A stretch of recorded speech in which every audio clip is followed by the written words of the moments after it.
It's Monday, December 29th.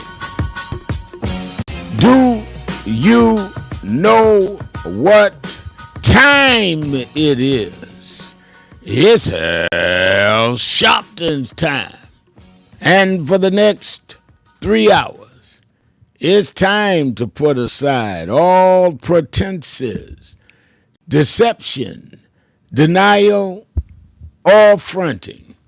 The time has come to keep it real on Keeping It Real with Reverend Al Sharpton. A very good afternoon to you all across the country. Good morning to our West Coast listeners. Welcome to those listening on Sirius XM. Channel 126, The Urban View, where talk empowers and becomes action. I'm coming to you live from our National Action Network corporate headquarters in New York.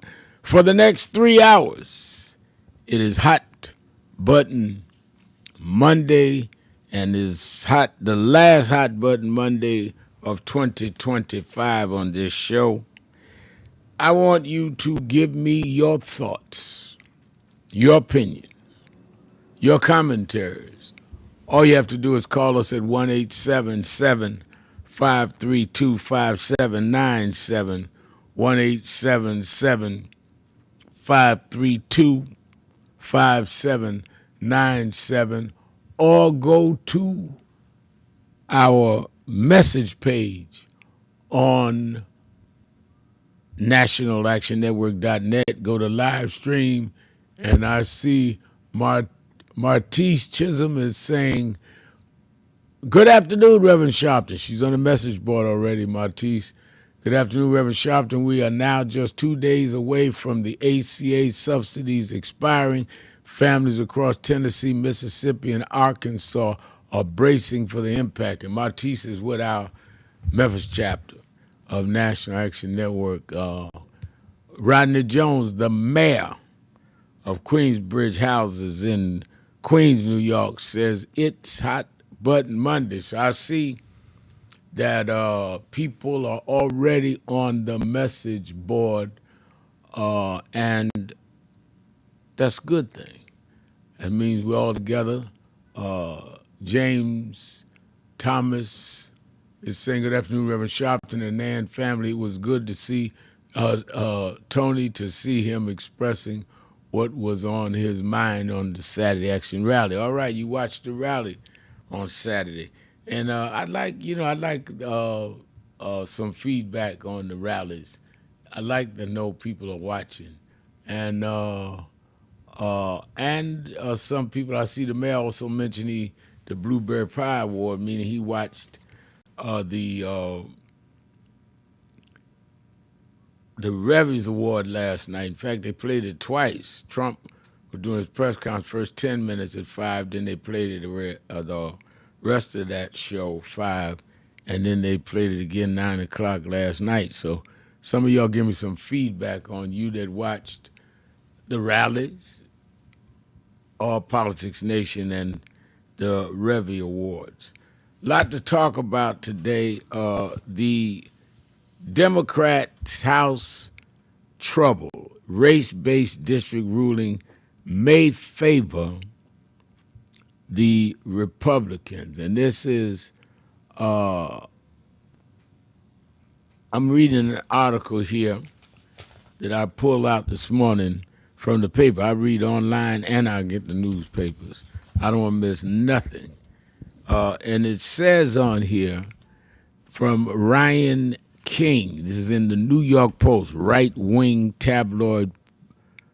It says that Republicans' best shot at keeping the House in 2026 could rest with a crucial Voting Rights Act case before the Supreme Court, and is putting some senior Democratic leaders in the hot seat. And it says these seats are up. Cleo Fields in Louisiana, Jim Clyburn in South Carolina, Benny Thompson in Mississippi, Terry Sewell in Alabama, Troy Carter in Louisiana, Then, of course, Shamari figures in Alabama and Wesley Bell in Missouri. And, of course, it would impact Steve Cohen, who's a congressman in Tennessee.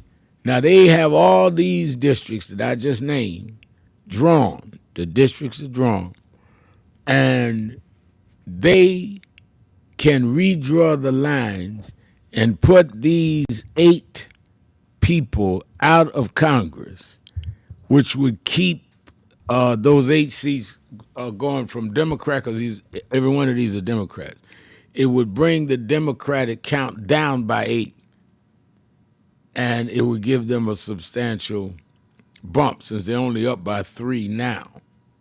And that's the map they're dealing with nationwide. That does not include Texas, which may be canceled out because of the referendum in California.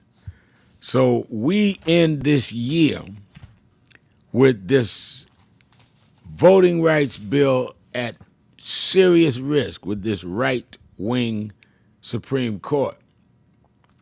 We also see the Department of Justice, and this was in today's Wall Street Journal, and I'm reading this one saying, investigations have begun, have been spurred by politically appointed government officials, and Lydia Wheeler wrote this. The Trump administration has launched an investigation into the use of diversity initiatives in hiring and promotion at major U.S. companies, built on the novel use of federal law meant to punish businesses that cheat the government. Now, the laws that say you're cheating the government. The civil probes are proceeding under the umbrella of the False Claims Act, which has traditionally been used to go after contractors who bill the government for work that was never performed or inflate the cost of services rendered. Now the Justice Department is embracing the theory that holding a federal contract while still considering diversity when hiring is in effect fraud. I want y'all to let that sink in. The clause in the law, False Claims Act, was if you were overbilling the government for services or you had not performed the services you're getting paid for. Now they're trying to say if you use diversity, meaning if you're building a building and you say, I want a third of my contractors to be black because we're in a majority black city, oh, you're getting the money then under fraud because you're not supposed to discriminate because we've made DEI illegal. That's what they're doing. They're going after these companies for even having racial goals. And you wonder why we're raising sand? You're wondering why I'm asking people why they're not involved? I believe this is absolutely the time that we all better come together and fight, because they're going to reverse everything. It's in your face. I was asking a guy other night. I traveled Thursday and Friday, which is why the show we played repeats. I went to Chicago for my annual Christmas visit with Reverend Jesse Jackson and his family. Took my daughters. So Dominique couldn't even sit in for me because we took her with us. And while I was traveling, guy asked me, he said, do you really think, this is a white guy on the airplane I was on, you really think Trump's racist? I said, look at that record. He did this, he did that, he said this, he said that. I said, let me ask you a question. And he said, yeah. I said, you remember when he was president the first time, right? He said, yeah. I said, you had Omarosa Manigault in the West Wing representing him until he fired her. He said, yeah. I said, who's the black on in the West Wing now? And he looked like a deer in the headlight. You don't even, this is the first time I can remember that we do not have a black in the West Wing of the White House representing our interests are in the room when very serious decisions made. Who's Omarosa of Trump 2.0? And Omarosa didn't last on the first one. So it's clear that we're dealing with a bigot. What's not clear is why we're not calling it out and standing up and do something about it. That's what's not clear. Jim Crow, segregation, slavery, all the history, double standards, racial profiling, all of that in our times. Every time we could show you in those points in history the people that fought back, stood up, and pushed back and stopped that. Question is where they at today, and are you part of supporting them or joining them?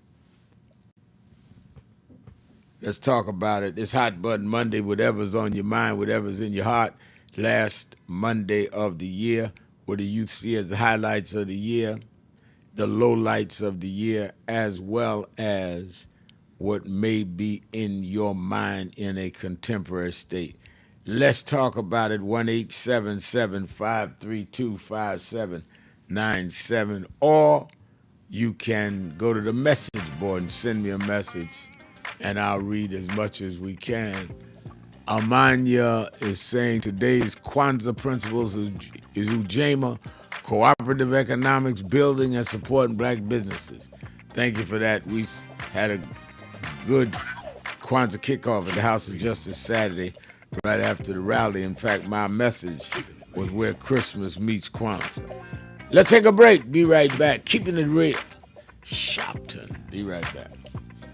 And I think that is extremely important about the funding. But I also want to add how they're changing what can be taught. You have states outright saying you can't teach black history and you can't teach certain other histories and the curriculum. You have this administration that is literally taking out exhibits from the Smithsonian. So we have not only an education problem in terms of resources, we have an education problem in terms of curriculum and what people are being taught. So I have one grandchild, 6-year-old. When he gets to high school, it may be just against the law for him to learn about certain parts of American history, which includes black. We don't want to talk about slavery. We want to talk about the good side of America. Well, what does that mean? That's not history. Everything was not good.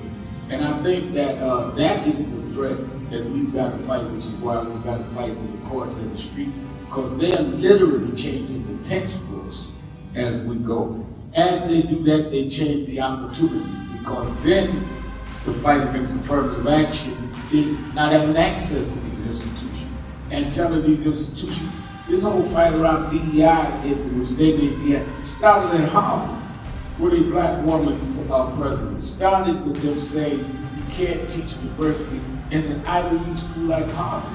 It didn't start in Little Rock at the high school. This fight, this time, was Harvard.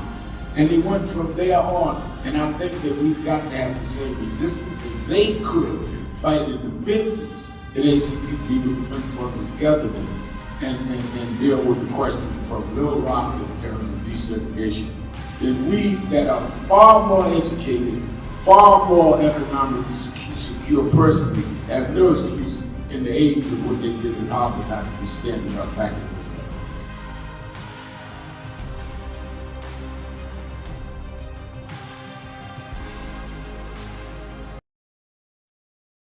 That I want to end.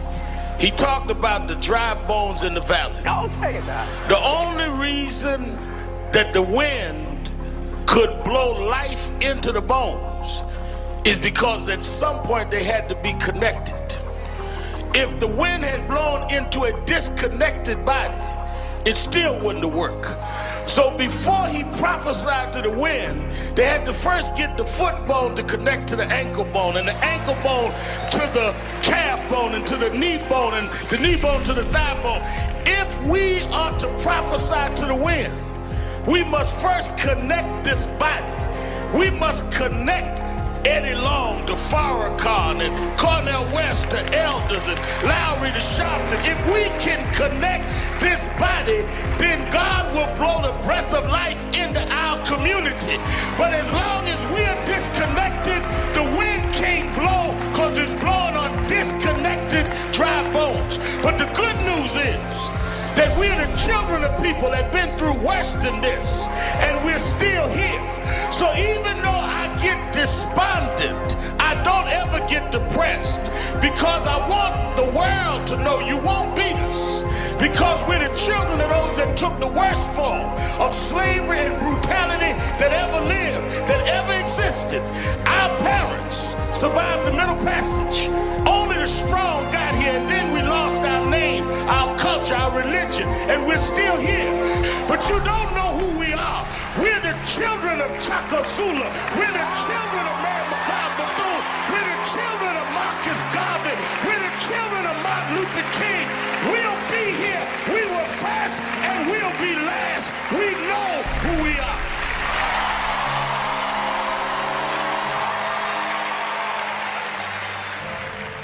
Thank God I was blessed to have both in my life. Both historic, strong figures. But if I misuse them and listen to not only figures that are not as historic as them, but figures that had nothing to do with the calling and purpose of my life, I would live confused. I'd be double-minded. I'm clear. And what I want you to do is be clear. Clear on who you are and why you are. And a lot of that will be exposed to you and others by who you are around and who you allow to enter your head. Keep people at a distance that only have a distant and unclear vision of who you are and who you are supposed to be. They could be your blood relatives, but they could not be the ones that accompany you toward what you ought to be about tonight. Everybody good to you ain't good for you. Everybody that makes you laugh sometimes end up making you a joke.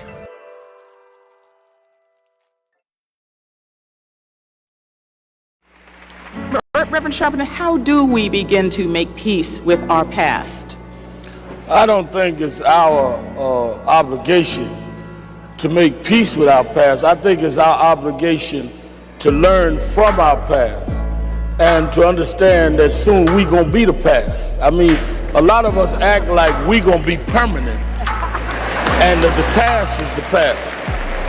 If we draw on the strengths of the past and uphold the dignity and the integrity of our people, and then perform it at our highest level in our generation, as Dr. Moss said, that's our obligation. You know, one of the reasons that I've been so concerned about this cultural tone that we're in now is a lot of us have lost the dignity that our community has shown from Jamestown to now. I've questioned some of the artists that no longer sing to uplift us. And there's never been a generation that didn't use our music and our culture to lift us up. And the excuse is where they say, well, we just want to show what's there. But we never just accepted what was there. We always looked at what was there and looked through it and brought our people the way it needed to be. So in slavery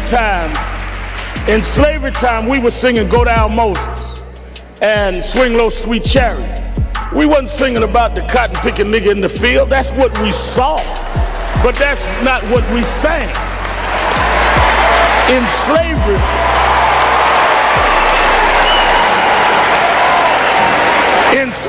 in segregation time, we were singing We Shall Overcome.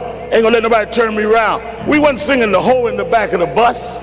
So where is this coming from? And that's what we need to challenge.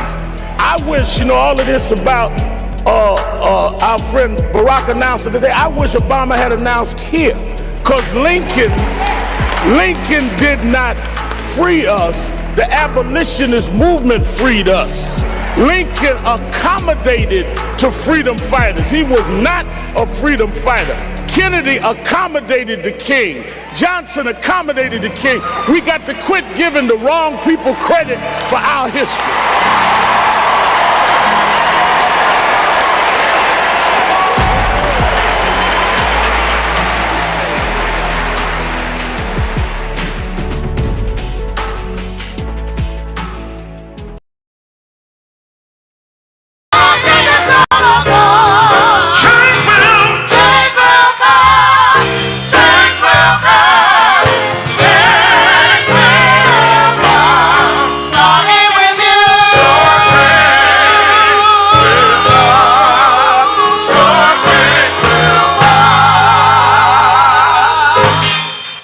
National Action Network Change Choir, give them a hand. Give them a big hand. Certainly we're happy to be with you another Saturday morning for the Saturday Action Rally. For you that are here live at the House of Justice, 145th Street and Lenox Avenue in the Village of Harlem. And for you that are listening live on 107.5 WBLS, New York, that are watching You live, us sir. around the Keeping it real, keeping it real. I'm your host, Reverend Al Sharpton. It's Hot Button Monday, last Monday, Hot Button Monday of 2025. A lot to talk about, a lot to review. I laid out some of it. The redistricting fight, the Department of Justice going after companies that are doing diversity. And then I'm sure most of you watched yesterday as Trump met with the President Zelensky in Mar-a-Lago, at Mar-a-Lago. And he says that, well, Joanne Kemp is on our message board saying, unbelievable, Trump said Putin wants to see Ukraine succeed. WTH is that. Invaded, tore up their country, continues to bomb and kill them, but he wants them to succeed. Only Donald Trump could say that with a straight face. You're right, because I watched that press conference and said, this is crazy. They must think people in this country are stupid. James Thomas says, now some Epstein survivors who vote for Trump want to now see him impeached. Trump was impeached in 2020, and you voted him back in, so what's the point? I just wish they say that they were wrong, and I agree with you. And it seems they have no regard at all, none, for the violation of those young underage women. All right, let me say by way of announcements, don't forget Saturday Action Rally at the House of Justice. I'll be there this Saturday, the end of the year. This is the last Saturday rally, but I'm going to lay out how we're going to straighten out tricks in 26. That's going to be my message Saturday. Make sure you're there at the House of Justice, 106 West 145th Street in the Village of Harlem. And you that are not in the New York, New Jersey, Connecticut vicinity, you can watch it live on Impact Television or on our National Action Network.net. And nothing like it in the country. Make sure you tune in. Also, Politics Nation with Al Sharpton. I'll be live this coming Saturday and Sunday, first weekend of 26, dealing with the issues, dealing with the Affordable Care Act would have either been held or put over or expand or expire. We got to deal with that. We got to deal with what is the follow-up on the redistricting. A lot to talk about. I'm going to have on Politics Nation Saturday night. I'm telling you, as early as Monday, I'll be there live Saturday as well as Sunday, 5 p.m. Eastern Time on MS Now, formerly MSNBC. David Richardson is on our message board saying, keep up the great work, Reverend. You are appreciated. Thank you, sir, for being a voice for us. Without you, who would we have right now? We have to keep speaking out. Never give up, my people. Never give up. I appreciate that, David. Y'all keep us in your prayers. Let me say that a lot is going on, and we need to understand that. I like this. Westcott Solomon is saying on our message board, we have people of color in this that represent countries globally. They have benefited from the Civil Rights Act of 1964. However, it is evident they don't stand in solidarity with the movement that is now required. I can't say this is a blank, and I'll leave it at that. But it is ingratitude, and it's going to result in, let me tell you something, this man, Donald Trump, went and did a air raid on part of Nigeria, saying that it was against ISIS who were killing Christians. The people in the area said that Christians and Muslims work together, live together. There is no problem there. He's gone in Nigeria, he's gone after Venezuela, and he's going after they're both oil-rich countries. That is my belief. And we got to deal with it. That's right, Georgia Daniel. That's my theme. Straightening out tricks in 26. Make sure you listen to that on next Saturday at the Saturday Action Rally. All right, let me go to the phones. Let me take some calls. Got a lot of calls kicking off this Hot Button Monday. Let me start the week off right with my dear friend, the beloved Miss Eunice in Chicago, Illinois. Good afternoon, Rev. Good afternoon. I would like to say Happy New Year to you and family and the listening audience. And I thank God for you, Rev. You mean so much to me because you're out there working on our behalf at all times. And you know, Reverend, I was just thinking, this president, no time spent on the people in this country. And I'd like to know, what good does it do for Zelensky to come here and talk 4 hours to Trump and come away with unfinished talk while Putin is still bombing Ukraine to a pulp, and Trump talks up for Putin, and Putin came to Alaska and he rolled out the red carpet. So it goes to show you he doesn't give a hoot about us. And we have this hillbilly elegy, Vance. He said it, I didn't. He said they should not go to the mainstream media. Are you kidding me? They run to Fox, who helped them lie and distort things. And we've got to get serious midterms, or our children's future is in our hand, and we cannot let them down. And I pray for peace. Man's inhumanity to man will destroy this world. And finally, God has kept me 92 years and 6 months to live to see great grandchildren. I am truly blessed. Wow. And thank you for taking my call. 92 years young, sounding so strong and vibrant. And when I get to be 93, you got to come to Chicago and take me out to dinner. I promise I'll do that. When you hold on 6 months, and I'll definitely be on the plane coming. Take you to dinner for God your bless birthday. you. All right. And that's something. 92 years old, 93 and 6 months. Lucid, clear, calls every Monday and every Friday, but works through the week volunteering. And you, half that age, talking about you tired.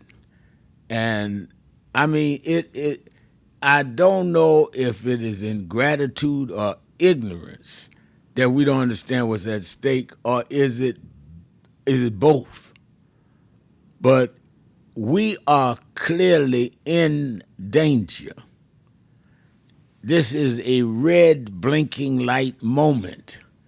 Voting rights and civil rights are about to be made illegal. I read at the opening, Department of Justice is going after companies saying they're disregarding the law. to have diversity as a goal in their federal contracts. And they're going after them. So they're not only saying it's no longer necessary to have a diversity, they're saying we're going to go after you and sue you, the federal government, if we catch you doing diversity. What do they have to do to wake you up? What do they have to do for you to understand that we ain't just out here making noise? This is some serious, serious stuff. Let's take our break. We'll be right back. More of you on the phones. Hot Button Monday. We will be back. 1-877-532-5797. Sharpton, keeping it real. Be right back.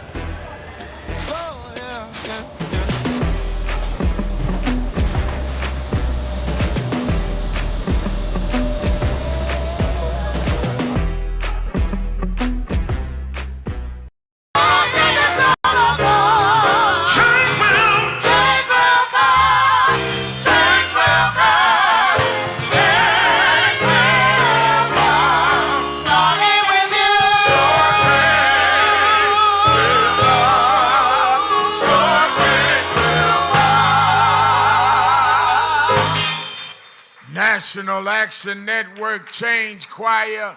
Give them a hand. Give them a big hand.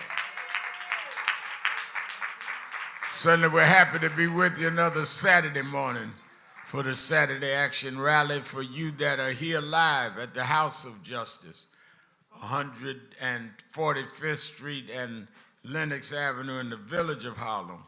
And for you that are listening live on 107.5 WBLS in New York, and you that are watching us around the country on Impact Television, we're happy to be with you again to give our report on where the action is. Give a hand today, our presiders, Dominique Sharpton,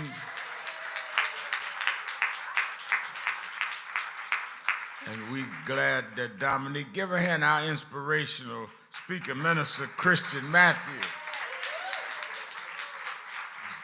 Minister Matthew was double duty today, and many, because of the weather,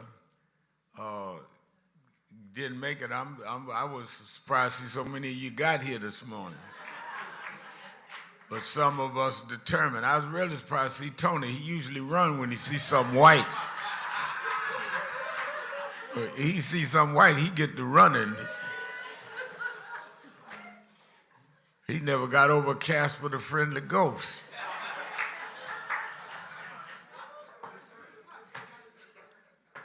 And give a hand to our Minister of Music, Minister Tyrone Richardson. And of course, our band, give a hand, Chris Garland, Raymond and Guy Jenkins, and Brother Malcolm Seal. Give them a big hand. Let me say, and I want to get into several things, but let me first thank all of you that came out and served on Christmas Day. We had probably more than we've ever had of people coming to have a meal with us or get a meal. We had got so crowded we had to give people a meal and tell them they got to go home and eat it, because people were jammed up in here, but we had volunteers that handled it. And I was talking to someone this morning, telling them that we will be next March, National Action Network will be 35 years old. And every year, in the 34 years that we started, we've never not served hot meals on Christmas Day. Never. Now, and I think about over the last 35 years, 34 years, and that we've been there. Many groups have come and gone, and we're still here and growing. And I thank all of you that have been part of it as long as you have. I think that that says something about the endurance of the organization. So give yourselves a hand. And some people come and go, and that's all right. And then others stay, and that's all right. And others are in between. That's all right. But when I come out and I see, even in this weather, that everybody come, I look out there and Tisha done come and got an orange on and got out here anyhow. AJ got his red sweater on and got a red hair to match.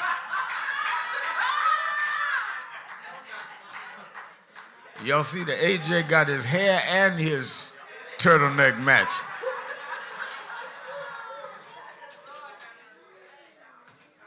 AJ didn't know I noticed stuff when he was singing, "Your change will come." He talking about his hairdo.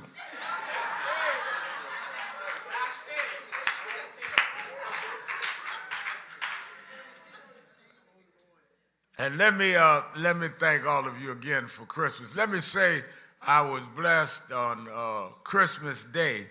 Down through the years, we have always, early in there, we would also go to Chicago to Reverend Jackson and spend Christmas with his family. And on this past Thursday, Christmas, Dominique and Ashley and I went and flew to Chicago after we did the serving here and see Reverend Jackson and his family and spend Christmas evening with them.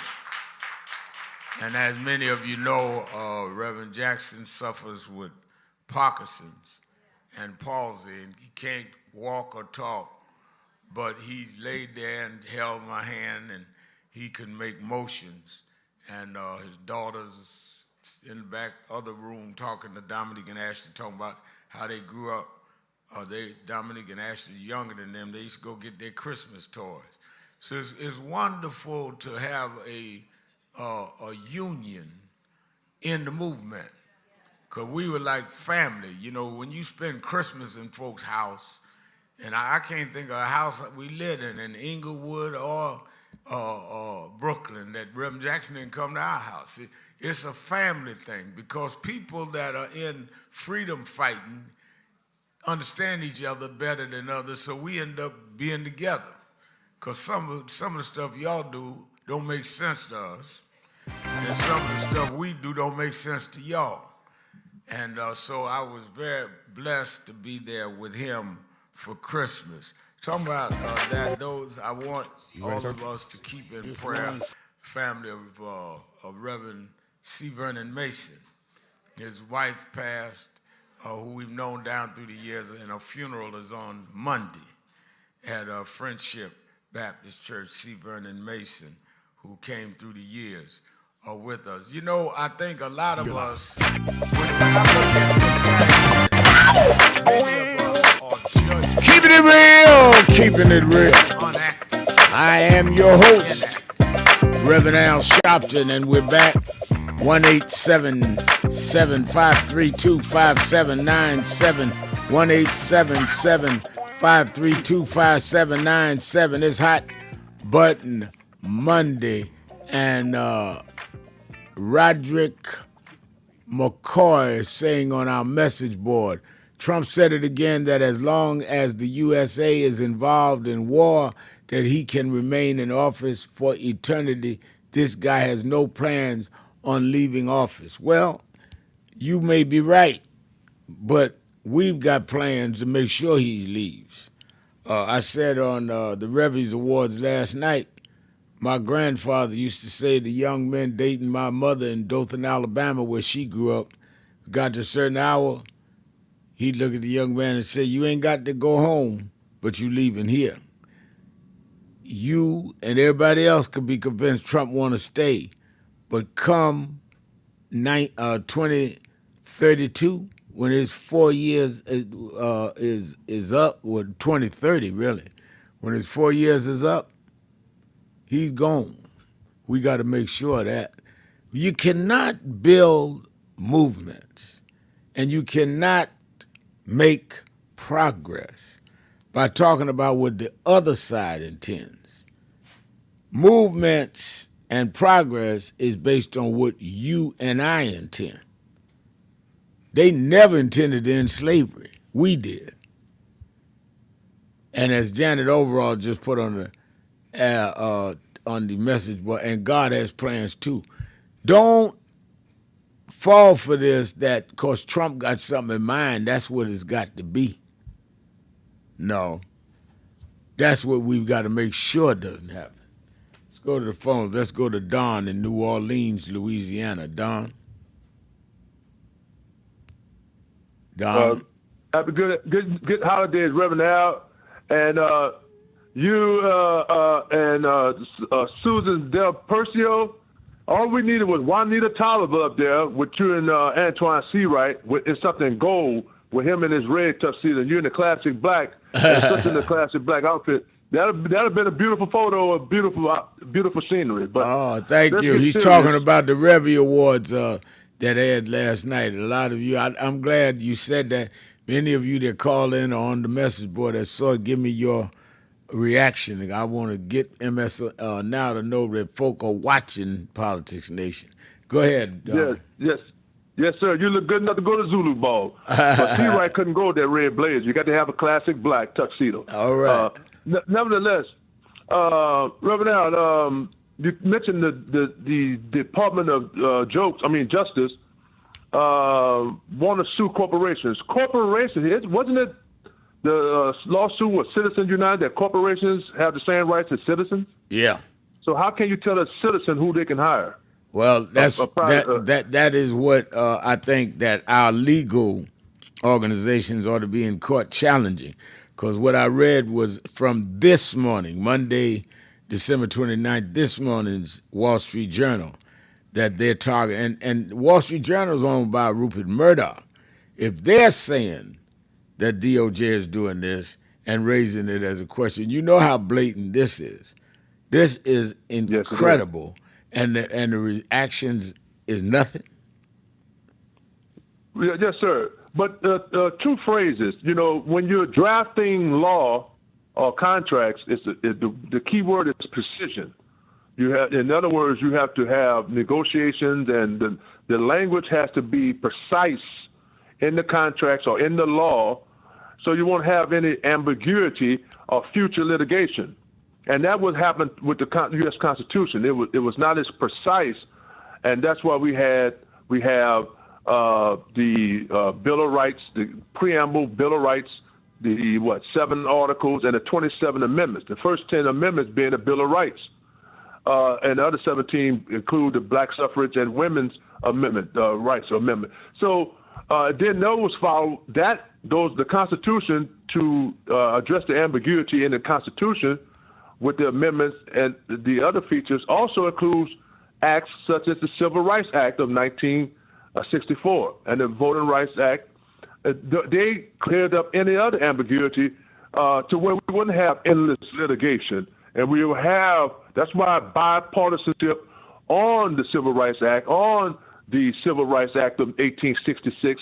I mean, well, it wasn't so much bipartisan in 1866 because you had the radical Republicans who did what they had to do for the betterment of the country, development, keep the union together, to keep the country together, have states to have their own direction. But when you're talking about today's litigation and this, I don't know what you call what this guy is doing up there, but everything he's put his hand on has not survived his diabolical touch, not the Midas touch. So we have to stay focused. But I wish that I'm gonna look that question up. I thought corporations what was that? Citizens United.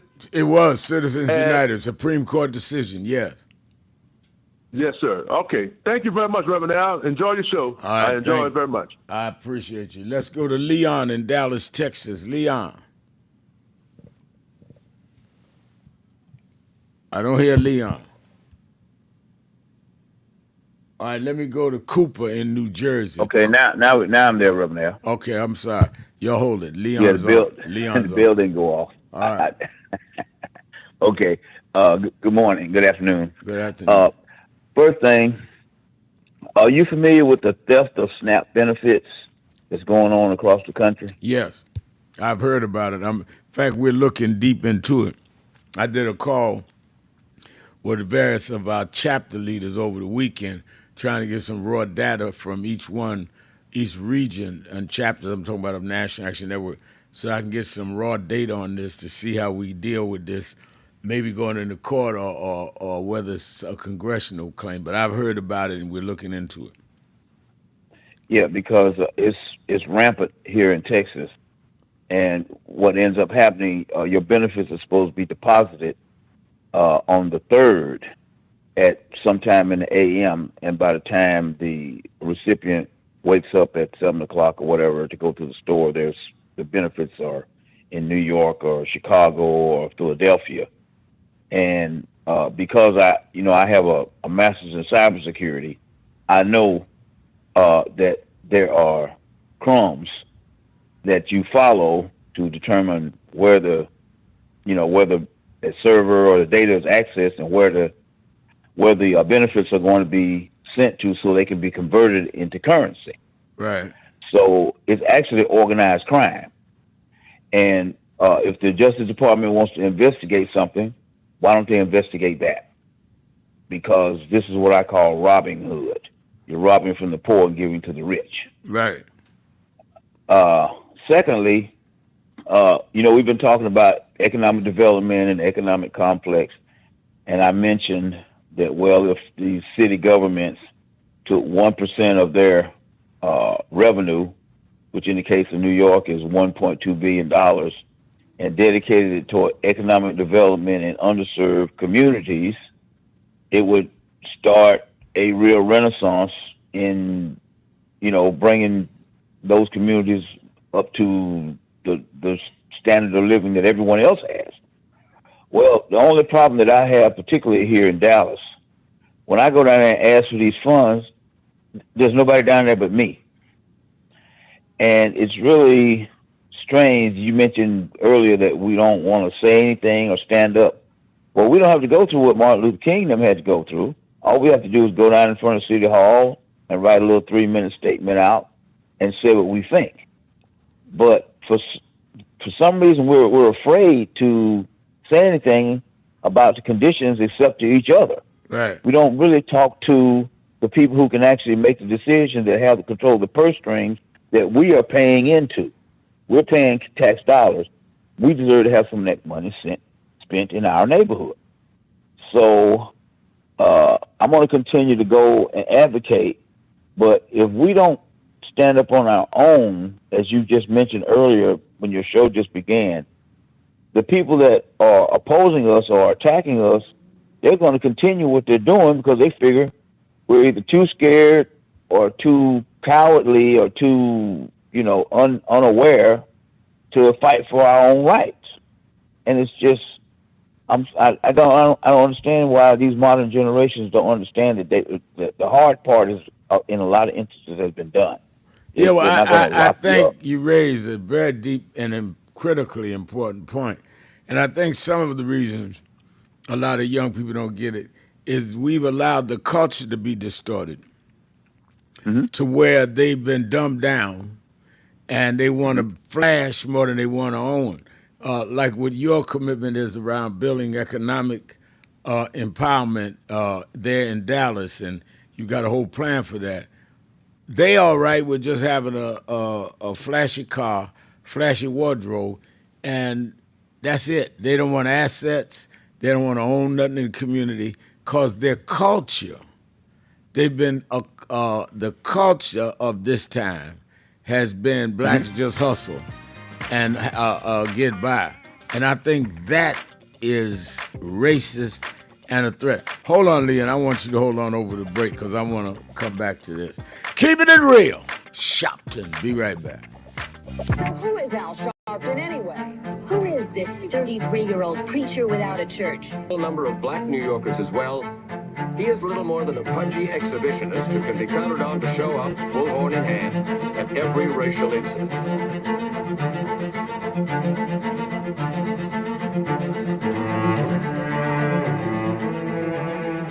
I often quote Mark Twain saying, the two most important moments in life is the moment you are born and the moment you find out why you were born. I had a very troubling conversation the other day that prompted me to do this little video. Young man that I've known a while came to me and he was crushed. I mean, really crushed, because people were criticizing his work. He's in the ministry, but he's also an actor. And he said he couldn't understand why people were jumping all over, criticizing him, trying to find scandalous and derogatory things about him.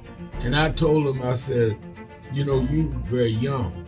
You don't know the road I've traveled. They call me everything but a child of God. Racial discord, a blabbermouth, a loudmouth, too flamboyant, an agitator, a racist, I had to learn. Yeah, right. I was not defined by how others saw me. I was defined by how I saw myself and whether I was being true to myself. Some of you watching this don't like me. And it doesn't matter as long as I know what I'm doing and I like me for being real. So I'm doing this video to say to you, whoever you are and whatever you do, you may not be in ministry or social justice, none of this stuff, but don't live your life worried about opposition or people that don't like you. You can turn that around. Use me as an example. The same people that call me a scam artist, a con artist, a sellout, or racial hustler and all, I kept going. And the people I respected started respecting and publicly embracing my work. When Coretta Scott King, the widow of Dr. Martin Luther King Jr., had this to say about Al Sharpton. A leader who has protested injustice with a passionate, unrelenting commitment to nonviolent action in the spirit and tradition of Martin Luther King Jr. And I am talking about your leader, our leader, the Reverend Al Sharpton. The other thing that hasn't changed is the National Action Network's commitment to fight injustice and inequality here in New York City and across America. And that's not only a testament to Reverend Sharpton, it's a testament to all of you who are here tonight. First and foremost, to Reverend Sharpton.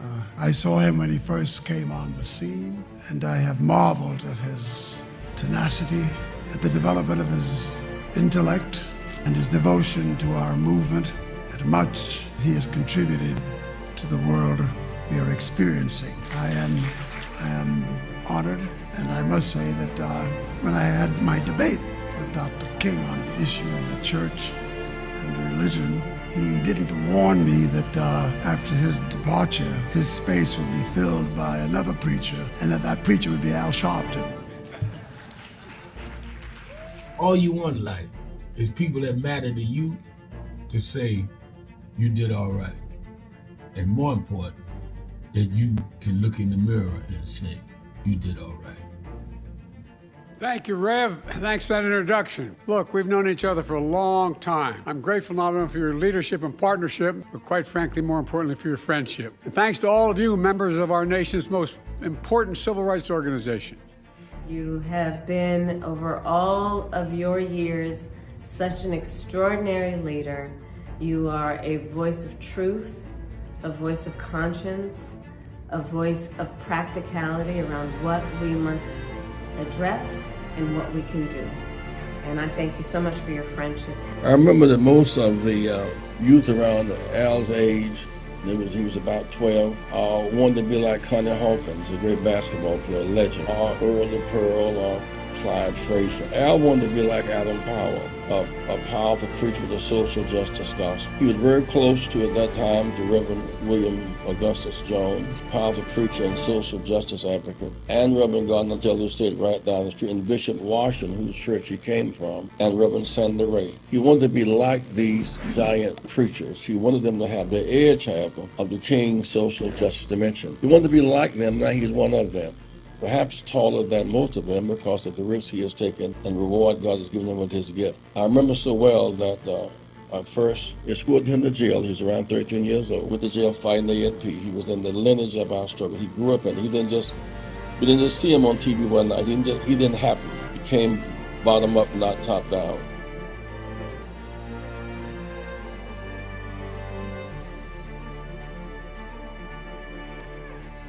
King, Dr. Richardson, most of all, let me thank Reverend Al Sharpton for bringing us all here together today. In the Urban Action Network, I am proud to be a candidate for the presidency of the United States of America. But I am mindful that I wouldn't be here if it had not been for Reverend Al Sharpton running for president, and Carol Moseley Brown running for president, and Jesse Jackson running for president, and Shirley Chisholm running for president. They paved the way, and I stand on their shoulders. When Coretta Scott King, the widow of Dr. Martin Luther King Jr., had this to say about Al Sharpton. A leader who has protested injustice with a passionate, unrelenting commitment to nonviolent action in the spirit and tradition of Martin Luther King Jr. And I am talking about your leader, our leader, the Reverend Al Sharpton. I celebrate the day you were born. You have been, over all of your years, such an extraordinary leader. You are a voice of truth, a voice of conscience, a voice of practicality around what we must address and what we can do. Thank you, Rev. Thanks for that introduction. Look, we've known each other for a long time. I'm grateful not only for your leadership and partnership, but quite frankly, more importantly, for your friendship. And thanks to all of you, members of our nation's most important civil rights organization. For over 3 decades, the National Action Network has stood on the front lines for our communities, fighting for justice, lifting up the voiceless, and showing up where it matters most. Presidents, world leaders, and global changemakers have all testified to Reverend Al Sharpton's impact and National Action Network legacy of good trouble in the fight for equality. This holiday season, our commitment grows even stronger. We're expanding food distributions, toy drives, and direct support for families who need us now more than ever. Stop right now and join the movement.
Just keep it real.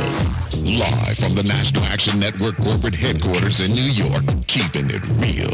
It's Hot Button Monday. And now, America's #1 civil rights leader, the Reverend Al Sharpton. Anton Seawright, I suggest not calling, sir. You're live. Keeping it real, keeping it real. I'm your host, Reverend Al Sharpton, and we're back. 1-877-532-5797, Hot Button Monday, and certainly it is the last Monday of this year. And I started by referring to 2 articles that I just read. I read about 10 online news news sites every morning. After I get out of the gym, maybe about 5:45, 5:50 in the morning. I read all the sites, then I read the actual paper. And it was stunning to me in the right-wing New York Post, owned by Rupert Murdoch, that whole page with photos.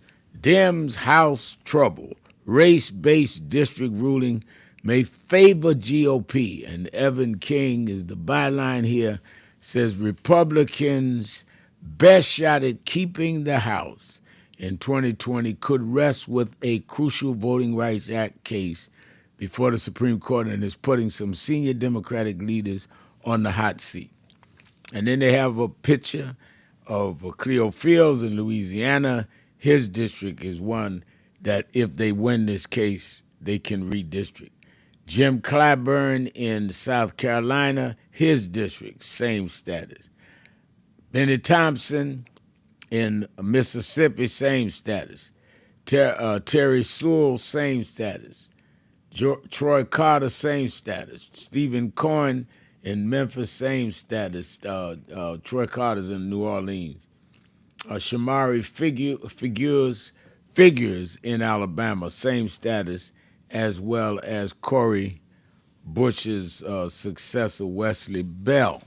And I raise this because I don't think we understand there is a strategy, a methodology, and a plan that these people are doing. They know if they can redraw these 8 seats and deal with this, them going to Texas with the 5 seats because that's neutralized by California. And if they can get 8 seats up or more and we don't come out, they maintain the House and make Mike Johnson or somebody like him be the speaker and block legislation for the next 3 years and chairmanships and investigations before Congress. The shot we got is next year. We need to start talking about it now. We need to start talking about it open. And if we blow this shot like we blew the election, Mel Wood didn't blow the election, he just won. Won by 1.5%, which means a little more effort, and we'd won. You know, I like winning, but I can deal with losing. But getting that close, knowing it was just some of us too lazy and ungrateful, is unpardonable to me. Now that article really got me this morning. Then I looked at the Wall Street Journal, who talked about the Department of Justice is investigating companies that hire based on diversity, saying they've committed an act against the False Claims Act. Because False Claims Act says you get a contract from the government and you got to support each claim. You do the work you paid for, you don't inflate it, or you don't say you did work you didn't do. Now they're saying you must make the statement you're not dealing with diversity, and if we catch you, the government's going to come down on you. This is how we end in the year, y'all. We got a lot to do. We join now. I'm coming back to you, Leon, but first let me bring in my co-host for every Monday to kick off the week and, of course, get us this week also enlightened for the end of the year and the beginning of next year. And you know him. He is a Democratic strategist as well as the founder and CEO of Blueprint Strategy, LLC, Antoine Seawright. Antoine, you're keeping it real with Al Sharpton, Hot Button Monday. It's good to be bringing it in hot every Monday, and certainly the last Monday of the year. We can't get any hotter than this Monday. All right. Let me go back to Leon in Dallas. Go ahead, Leon. Thank you for holding me over, Reverend Al. And we were talking about why the culture and how the culture was influencing young people's behavior. And I'm glad you mentioned that because I was watching a video by Megan Thee Stallion. And, I'm a single guy, so, oh, wow, she's one of the better-looking women in the world. But when you listen to her lyrics, it's the song called Whatever. It's whatever B and whatever H. Wow. Now, that's a contrast to I don't want nobody to give me nothing, open up the door, I'll get it myself. Right. And the music, which drives particularly black culture, needs to have a paradigm shift back to that era when we actually made all these substantive changes and we had our mind on things that were productive, not B and H, the N word, things that are counterproductive. Right. And I think that I'm glad that you are there to say something because people can criticize all they want to. I don't hear them saying anything about this stuff, and it's right in your face. You don't find European or I guess you could say white performers denigrating themselves like that. Right. And why are we doing it? And it sends a counterproductive role model message to young people who say, okay, if she does it and she's famous and she's got money, I should do it too. We need to roll that back and we need to take it seriously along with the other things that you just mentioned. No, we definitely got to deal with it. I tell the story often, Leon and Antoine. I remember maybe 20 years ago, I had come out strongly saying we need to stop using the N word, particularly in music.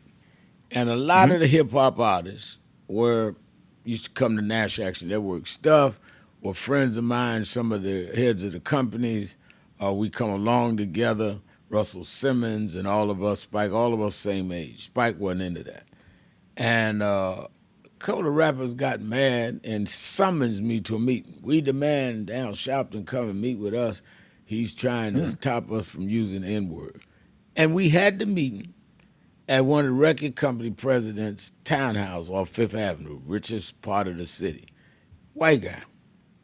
He hosted the meeting. Well, he had the meeting at his house, and there were about 12 of them. And if I call any of their names, y'all would know them. Some of the biggest rap artists ever were. And they're sitting around there. And I never forget. You got to understand, Red Mal, we got freedom of speech. We got the right to say the N-word if we want to say it. I said, you do have freedom of speech? Yeah.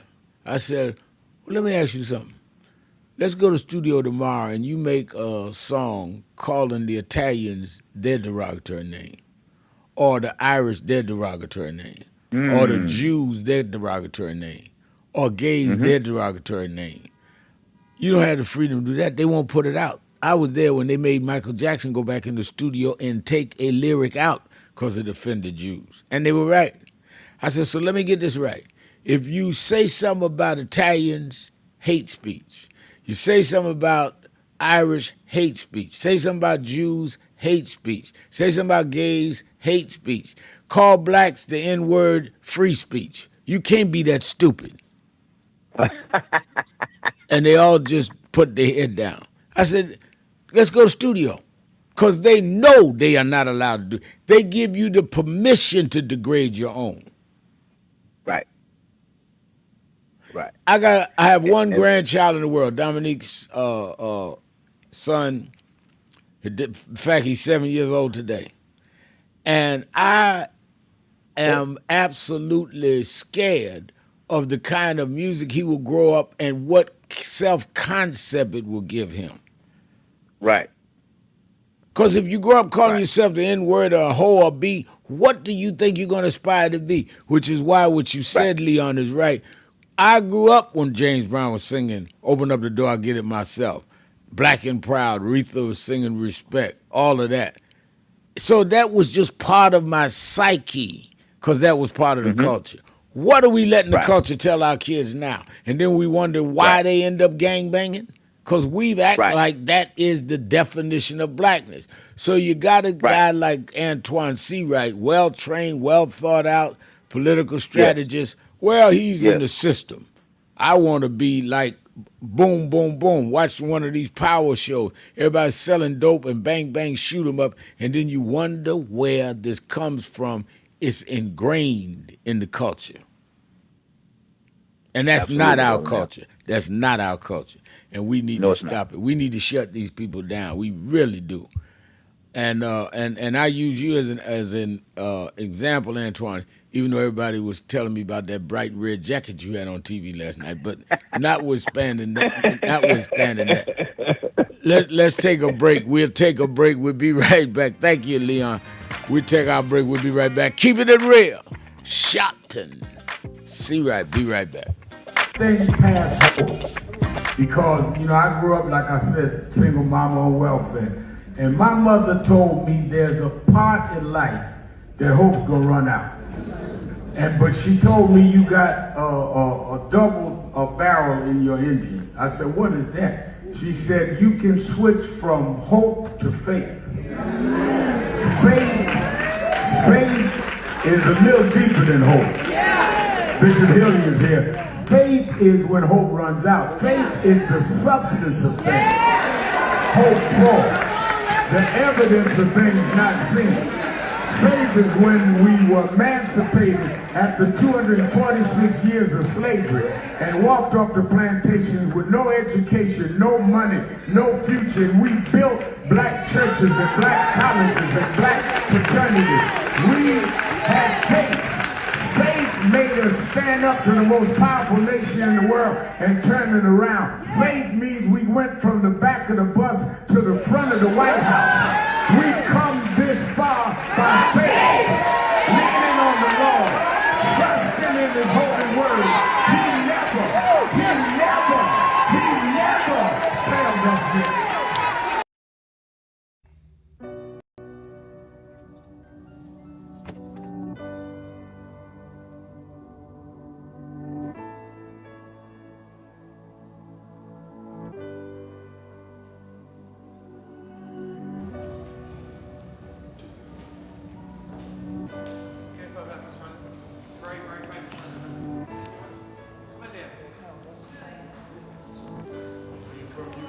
London, yeah. We've got many problems there. We need you over our side. Yeah, you're invited anytime, please. Whenever you want to come. There we go. Guys! What's up, Doc?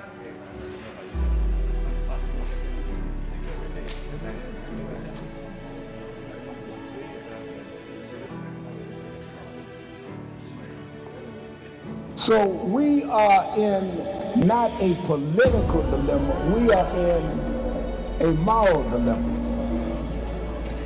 And if the black church does not come with a prophetic voice, then who's going to do it? We can go through all the data, all the statistics, all we're going through in the workshops, but the question is, where is the action going to be? We all believe in Jesus.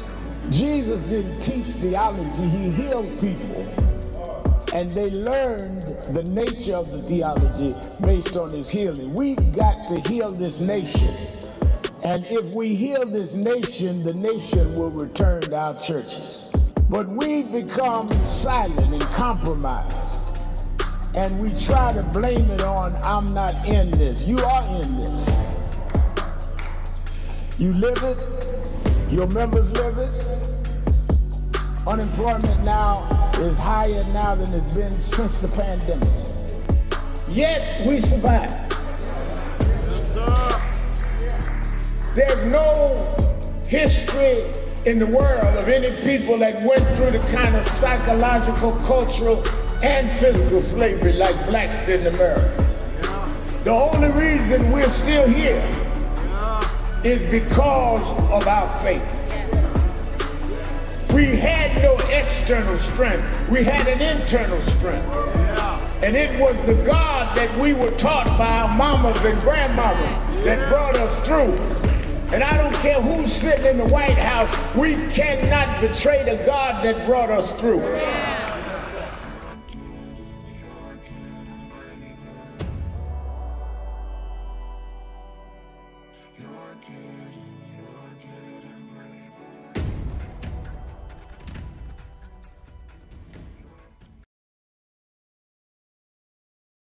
Come on.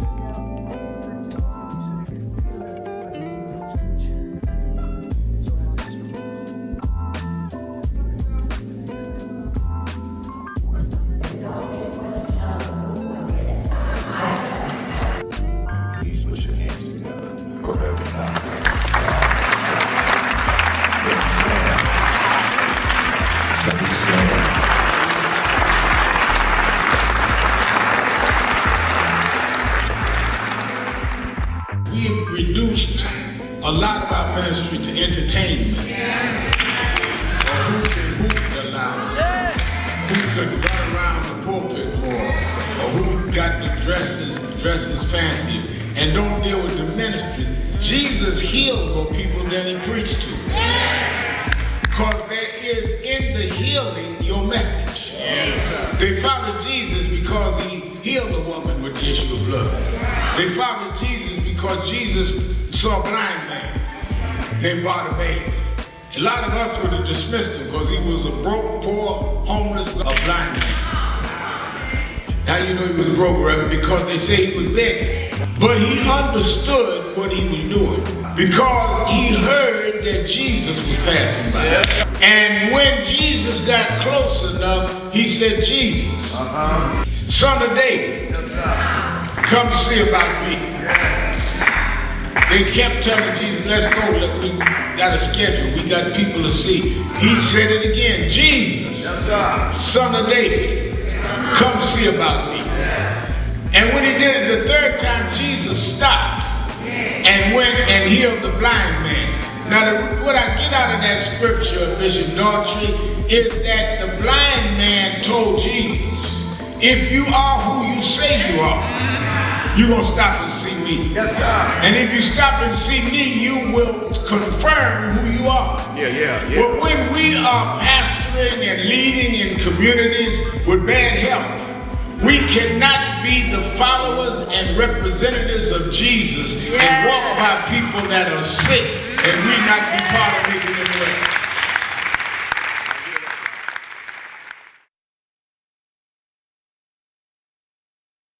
King, Dr. Richardson, most of all, let me thank Reverend Al Sharpton for bringing us all here together today. The Urban Action Network, I am proud to be a candidate for the presidency of the United States of America. But I am mindful that I wouldn't be here if it had not been for Reverend Al Sharpton running for president, and Carol Mosley Brown running for president, and Jesse Jackson running for president, and Shirley Chisholm running for president. They paved the way, and I stand on their shoulders. When Coretta Scott King, the widow of Dr. Martin Luther King Jr., had this to say about Al Sharpton. A leader who has protested injustice with a passionate, unrelenting commitment to nonviolent action in the spirit and tradition of Martin Luther King Jr. And I am talking about your leader, our leader, the Reverend Al Sharpton. I celebrate the day you were born. You have been, over all of your years, such an extraordinary leader. You are a voice of truth, a voice of conscience, a voice of practicality around what we must address and what we can do. Thank you, Rev. Thanks for that introduction. Look, we've known each other for a long time. I'm grateful not only for your leadership and partnership, but quite frankly, more importantly, for your friendship. And thanks to all of you, members of our nation's most important civil rights organization. For over 3 decades, the National Action Network has stood on the front lines for our communities, fighting for justice, lifting up the voiceless, and showing up where it matters most. Presidents, world leaders, and global changemakers have all testified to Reverend Al Sharpton's impact and National Action Network legacy of good trouble in the fight for equality. This holiday season, our commitment grows even stronger. We're expanding food distributions, toy drives, and direct support for families who need us now more than ever. Stop right now and join the movement.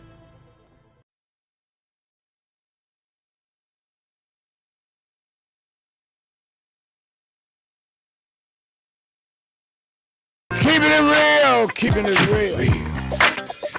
I am your host, Reverend Al Sharpton. Antoine Seawright is our co-host. Antoine, you heard me talk about the redistricting fights, and that the Section 2 of the Supreme Court could knock us way back into pre-1965, particularly in areas that are already trying to draw lines, some of which I mentioned. Talked about the Department of Justice is now using the fraud law to go after companies that engage in any way with diversity in their contracts or in their employment. So that's the circumstances. What is the political way and the political timeline for us to defend ourselves against this onslaught on our civil rights? Community in ICU, as we have been since the beginning of time. Voting rights, which under that redistricting fall continues to be the most consequential issue of our day and of our community as it was pre-1965. And just because we signed the Voting Rights Act does not mean that we solidified our full-fledged freedom in order to rightfully participate in this country. And that's why voting and the activation of voting is an ongoing process. I would also argue that you mentioned the people and places that will be impacted. The two common denominators to those will be impacted. One, black members of Congress at the federal level, where the Congressional Black Caucus has a record number of representing black folks in the United States Congress, largest ever, started out with 13. The second thing is most of those seats are going to be impacted across the South. And so if this right-wing activist court rules and they were to take, not even the teeth, if they were to rub the gums of Section 2, as they've done with Section 4, which is the teeth of Section 5, that means we're going to exterminate, eliminate, or even, at best, put a hold on black political representation across the South. That could mean 19 members of Congress having their seats impacted. So this is not a game.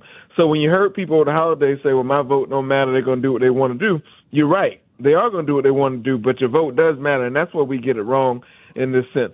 The second thing is while we fight the redistricting battle, and this will be an ongoing fight, in many states around the country, Reverend Al, they're still trying to actively find ways to limit our participation at the ballot box.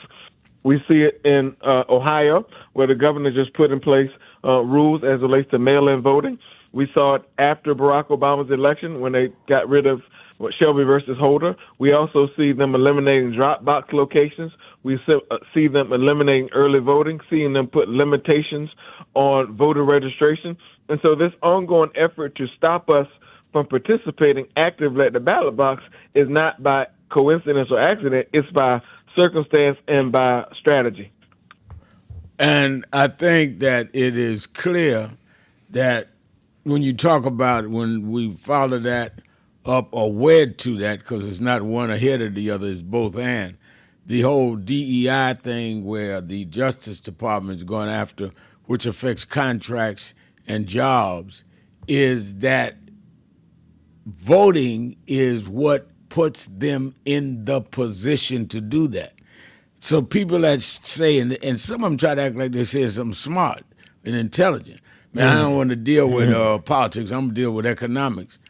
You can't deal with economics unless you deal with politics, because who wins the offices are going to determine who appoints the regulators and the legal officials. In this case, the DOJ, Department of Justice, that will determine where you can have your business, what you can do with your business, what are the guidelines of your business, what are what is the routes that you could use.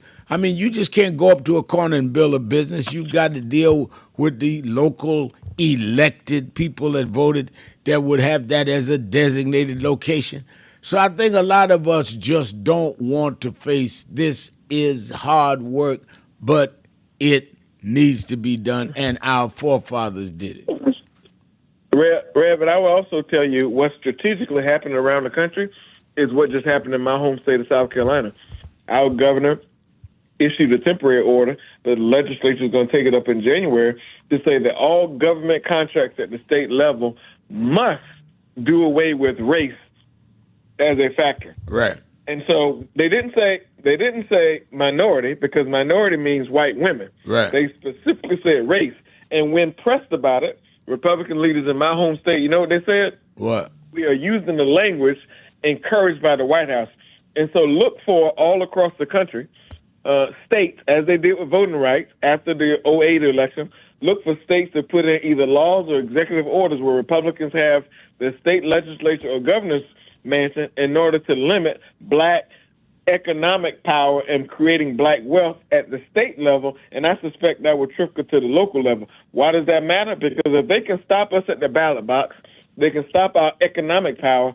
They've handicapped us for generations, Reverend Al. And it's no accident that what they're doing with Medicaid, largest cut in American history, SNAP benefits, $186 billion, largest cut in American history, and now you have these executive orders and voting rights. They are literally trying to exterminate our very existence in this country. And doing it in our face while we run around calling ourselves the N-word. Evangelist Ramsey, one of the outstanding, excellent activists in our town, she's on the message board saying, "Good afternoon, Reverend Sharpton and the Nan family. Hope everyone is expecting the greater for 2026. The devil literally hates not just them who can initiate Christ with cliches, scriptures, jumping and performing. He is on them who are really being transformed by Christ." Good word. Thank you, Evangelist Ramsey. Let's go to Cooper in New Jersey. Cooper, you're keeping it real with Al Sharpton. Reverend Al, good afternoon. Good afternoon to you. First off, before I begin, Rev, the Revy Awards were amazing. I'm definitely going to look forward to watching them every year now. Oh, thank you. It was a lot of, yes, it was a lot of fitting recipients for those awards too. That was very hilarious. The categories. But Rev, I think today this whole topic, and I see we're staying on it, it might be divine intervention, because I'm a political activist in my community down here in southern New Jersey. And what we see in Rev, I believe, is an unfiltered view of racism by this administration. Like you said, the underlying racial tones, what the consultant just said about the DEI and the race and not using minority. And Rev, when I go out in the community to get people to vote, especially the younger millennial folks, because I'm a millennial myself, and it's sad that we got to beg them. And we shouldn't have to beg black and brown folks to vote, especially like I love when you said this a few times in your speeches, Rev. Back then, they had nowhere near the technology we had. Right. And we got everything, and we can't get 5 people together. Right. That's right. This upcoming year, 2026, is going to be crucial, Rev. We need to wake up, get involved, because they are doing things right in front of our face, and especially minorities need to see that. I appreciate it. You got it right on target. You're right. And thank you for your call.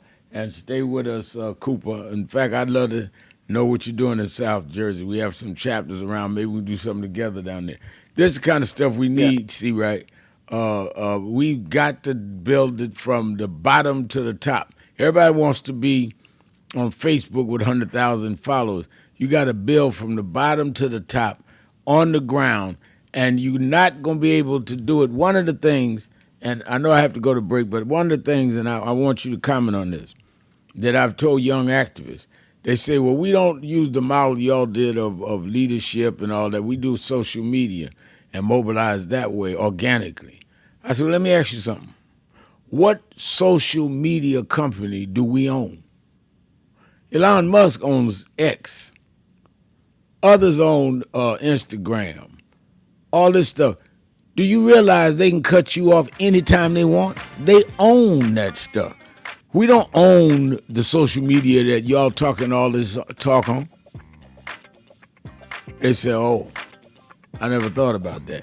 You will when they black you out. Let's take a break. Be right back. Keeping it real. Sharpton, see right. Be right back.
Some of you forget where you come from and forget how you got there and act like you got there because you were qualified or that you had a good resume. But some of us had to pay a price for your resume to even be read. Some of us had to take nights in jails and licks upside the head or shut out of boardrooms like Byron so you could walk down red carpets and act like you got there by yourself. So I received this award with a special place in my heart and on my shelf because I'm getting it from a freedom fighter who never forgot where he came from and how he got there.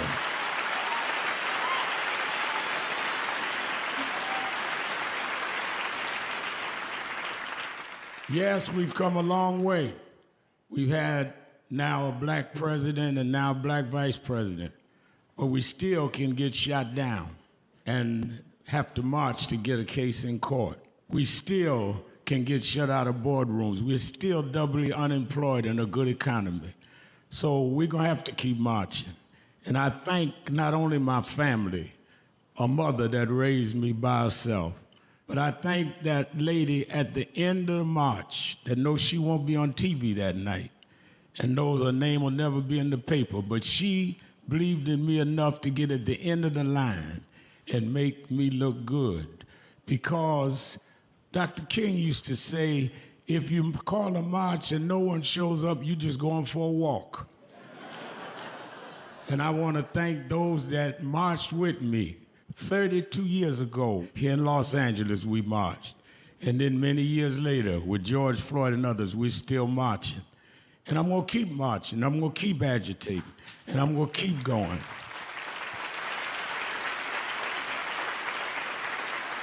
Until we don't have to do it anymore. Eddie, known you a long time. Mariah, christen your kids. And I promise you this. The only thing that I really live for is I get up with this dream that every bigot, every racist, everyone in this country that hates will say, damn, he's up again. It's been a long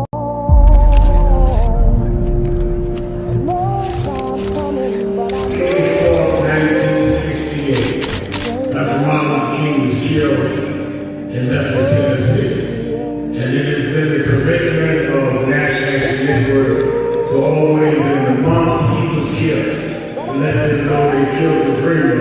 Because I have a dream today. But they can't kill the dream.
In many cases have reversed and tried to turn it into a nightmare. We come to Wall Street rather than Washington this year to let them know you can try to turn back the clock, but you can't turn back time. We gonna keep the dream alive on Wall Street.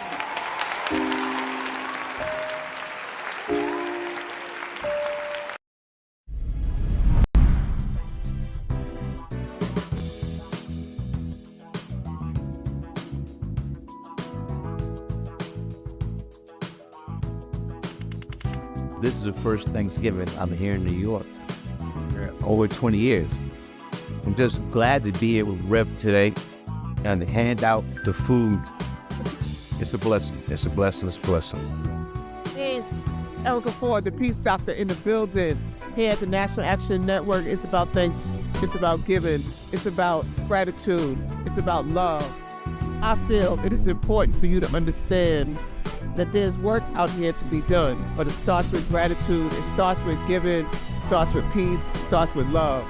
Let's go. Before we feed our family, we got to make sure that we feed the community. That's right. That's what it's all about. We got to come with Sharpton phones. You come and you make sure you show up, serve the community. That's what it's all about.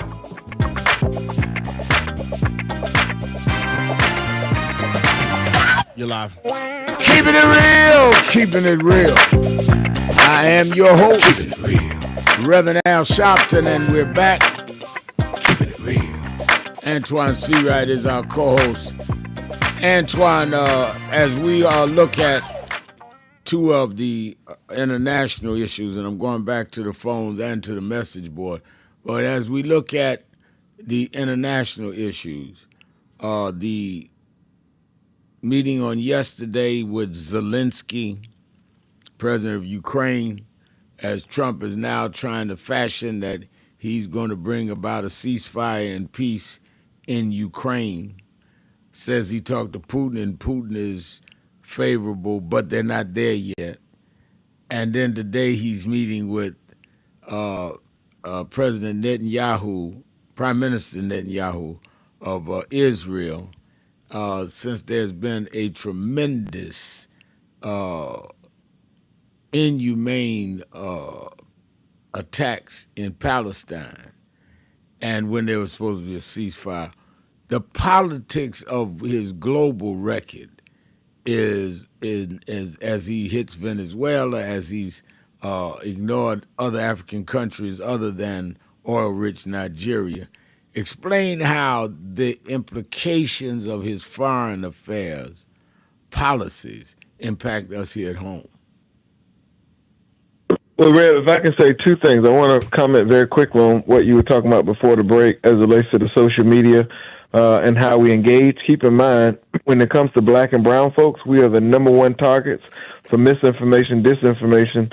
Down south, we call it lies online. And that has been consequential for us in terms of getting information, also receiving the wrong information, and why it turns some of us off and away from the process. Also, in order to sow discourse in America when the big events happen, like George Floyd and so forth. And so you live by social media, you can also die by social media as a community. That's why I've always subscribed to the notion of high tech and high touch being effective, and having validators to validate what folks are saying online, because anybody can create a profile with your face, my face, or anyone else, buy followers, put together a Russian farm, online farm, and act as if they got 1 million followers, and really they may only have 3 legit ones, Right. and then that could be seen or viewed as a credible source. So I want us to keep that in mind going into 2026 and election year. But as it relates to the foreign affairs front, I would just tell you a lot of the action you see from a foreign affairs standpoint from this White House is simply distraction because of the affordability crisis on the domestic side we see. No one asked the president to pick a fight or try to flirt with war as it relates to Venezuela and some of the things he's doing. And certainly the meeting with Putin was simply an embarrassment when you've got the Russian news, the main outlet in Russia, saying that basically President Trump sold out Ukraine in the meeting, and they're thrilled about it. That ought to tell you everything you need to know about how the rest of the world view that meeting. And so he's selling us out in many regards for his own benefit. But number two, he's also using this as a distraction from the crisis that he's created and they've done nothing about at home. And so if he can get us talking about war, he can get us not talking about the affordability crisis. If he can continue to flirt with the idea of war and potentially use that as a notion to suspend the next election cycle, then he stays in that White House a little bit longer, and there is no elections. And so I'm paying attention to all the details, as I said on the Revies, about how this president is moving from a policy standpoint, both domestically and internationally. Yeah, well, I think that the whole notion, and one of our callers earlier said, and I think somebody implied it both Saturday night on Politics Nation, and you said it last night on Politics Nation during Revies, that Trump appears to be trying to stay beyond this term. And I think that is why we need to have a strategy now. I don't care what's going on in the world. He cannot stay in office past this term. Lyndon Johnson was not forced out in the middle of the Vietnam War. He decided to resign. So, I mean, it is absurd that he would think that you cannot have a war or something going on and not have a new president. But that's the plan, which is why we need to be voting and put people in the House that would make that stand now. If they have the majority of the House and majority of the Senate, they may vote to extend his term. Well, Rev, let me also make one point as it relates to the foreign affairs since you brought it up. Keep in mind, Donald Trump subscribes to the notion there's no interest like self-interest. And so think about Donald Trump, the businessman, post the White House, and all his family. Venezuela, the largest oil reserve in the world, right, largest untapped rare earth minerals in the world, and significant offshore oil reserves, Greenland, the second largest oil reserves in Africa, Nigeria.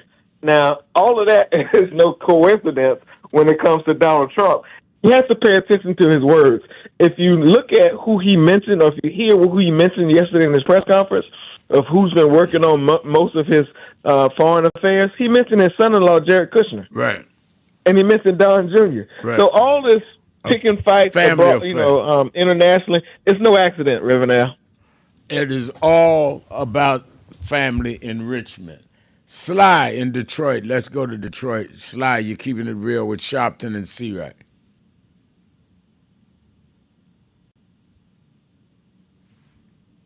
Is Sly there? Can you hear? I hear you. Good now. afternoon. Good afternoon, Reverend Al and Reverend C-Right. Good afternoon. And holiday greetings to both of you. Thank you. Both of you were absolutely correct about oil.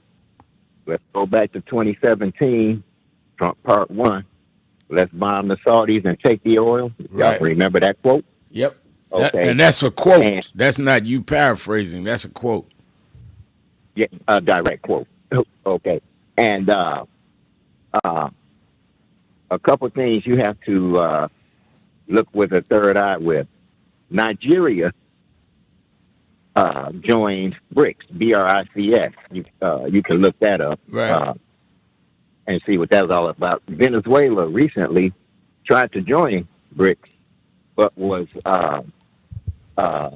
thwarted by Brazil. Brazil put a wrench in that program. Okay, but going back to Africa and the accusation of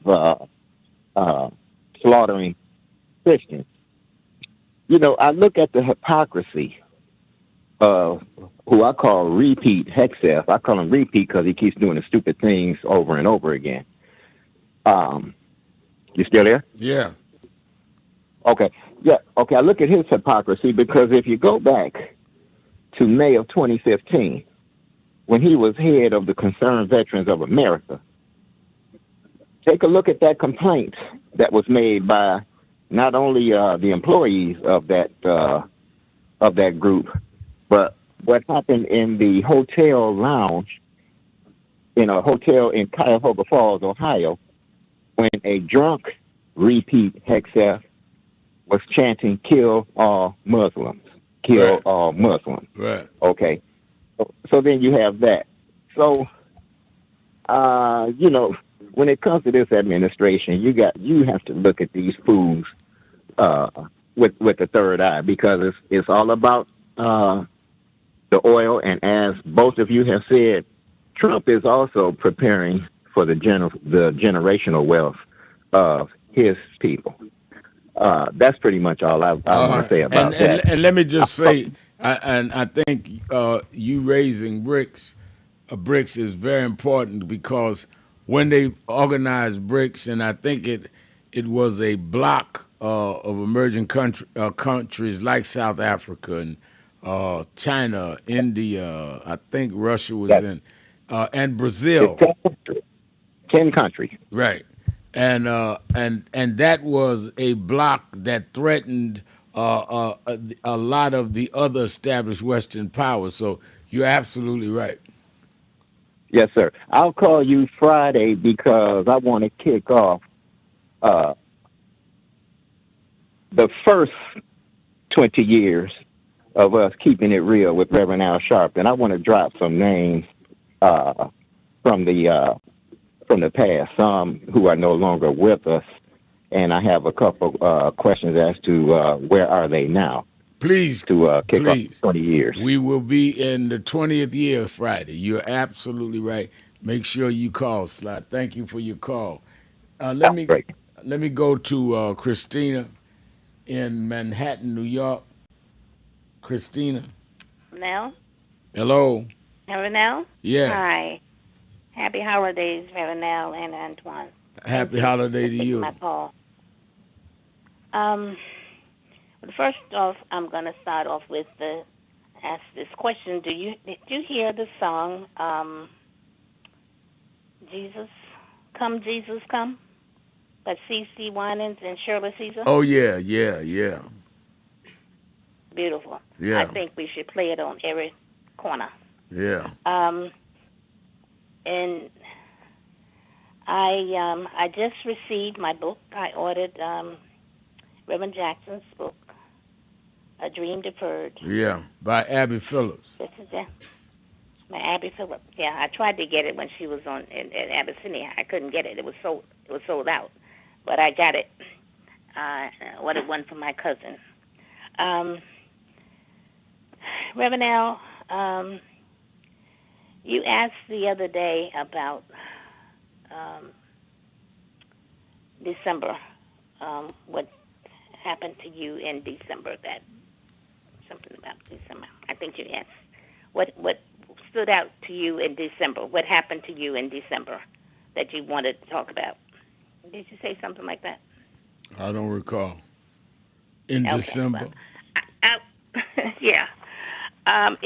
Things that, anyway, I want to talk, I'm on December 27th, 1975. I married my husband in New York. At the time, at my sister's house in Queens Village. Arnold Eli Fripp was in the army. Hold 1 minute. I've got to take my break. I'll let you finish this after the break. Keeping it real. Hot Button Monday. Sharpton, see right. Whatever is on your heart, whatever is in your mind. Be right back.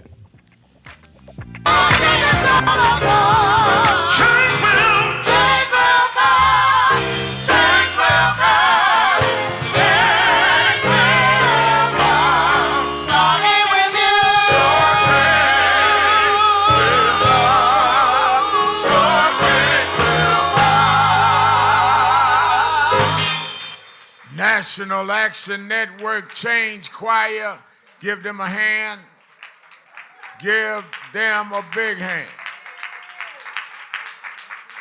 Certainly we're happy to be with you another Saturday morning for the Saturday Action Rally for you that are here live at the House of Justice, 145th Street and Lenox Avenue in the village of Harlem.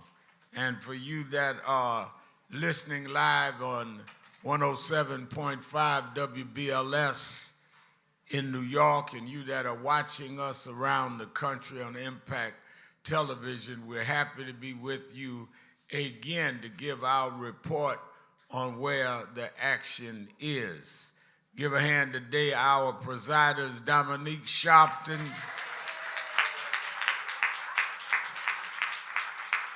and we're glad that Dominique. Give a hand, our inspirational speaker, Minister Christian Matthew. Minister Matthew was double duty today, and many, because of the weather, didn't make it. I was surprised to see so many of you got here this morning. But some of us determined. I was really surprised to see Tony. He usually run when he sees something white. But he sees something white, he get to running. He never got over Casper the Friendly Ghost.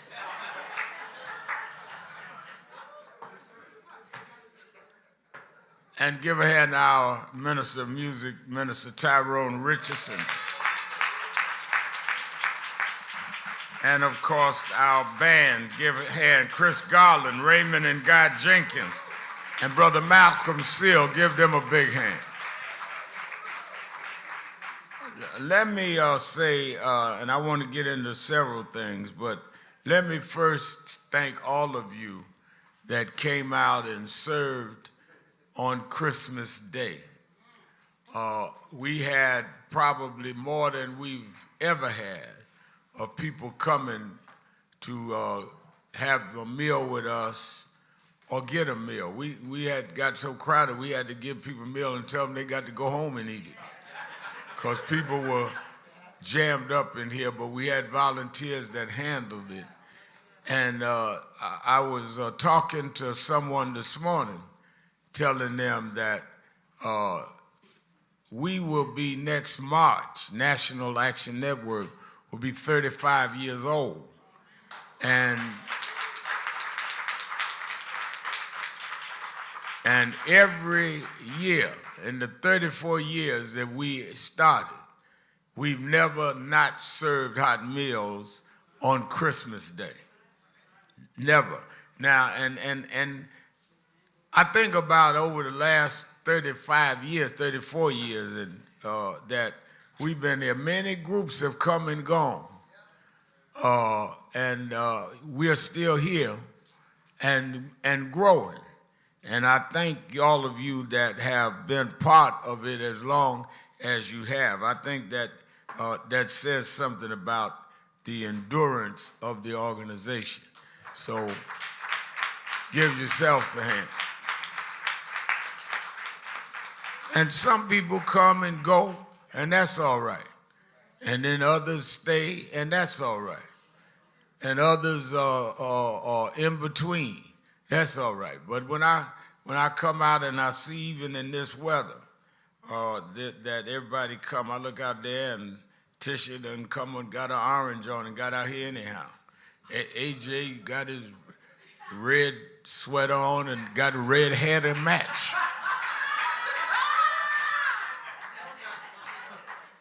Y'all see that AJ got his hair and his turtleneck match.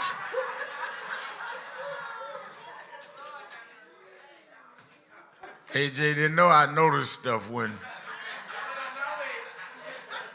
he was singing "Your Change Will Come." He talking about his hairdo.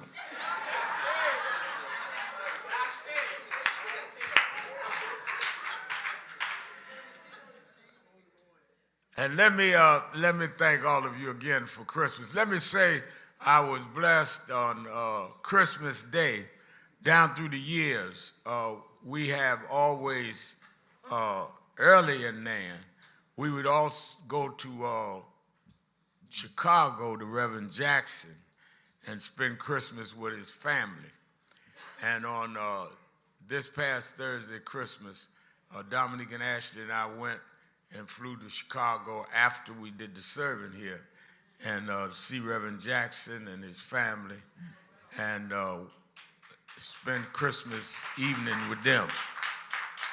And as many of you know, Reverend Jackson suffers with Parkinson's and palsy, and he can't walk or talk, but he laid there and held my hand, and he could make motions. And his daughters in the back other room talking to Dominique and Ashley, talking about how they grew up. Dominique and Ashley younger than them. They used to go get their Christmas toys. So it's wonderful to have a union in the movement, because we were like family. You know, when you spend Christmas in folks' house, and I can't think of a house that we lived in Inglewood or Brooklyn, that Reverend Jackson didn't come to our house. It's a family thing, because people that are in freedom fighting understand each other better than others, so we end up being together. Because some of the stuff y'all do don't make sense to us, and some of the stuff we do don't make sense to y'all. And so I was very blessed to be there with him for Christmas. Talking about I want all of us to keep in prayer family of Reverend C. Vernon Mason. His wife passed, who we've known down through the years, and her funeral is on Monday at Friendship Baptist Church. C. Vernon Mason, who came through the years, are with us. You know, I think a lot of us, when I look at the fact that many of us are judgmental and unactive or inactive, and then when I look at those that are active, we try to find fault. I don't care what somebody's done. If they fought for you, you ought to give them some credit. Many of us never fought for nobody.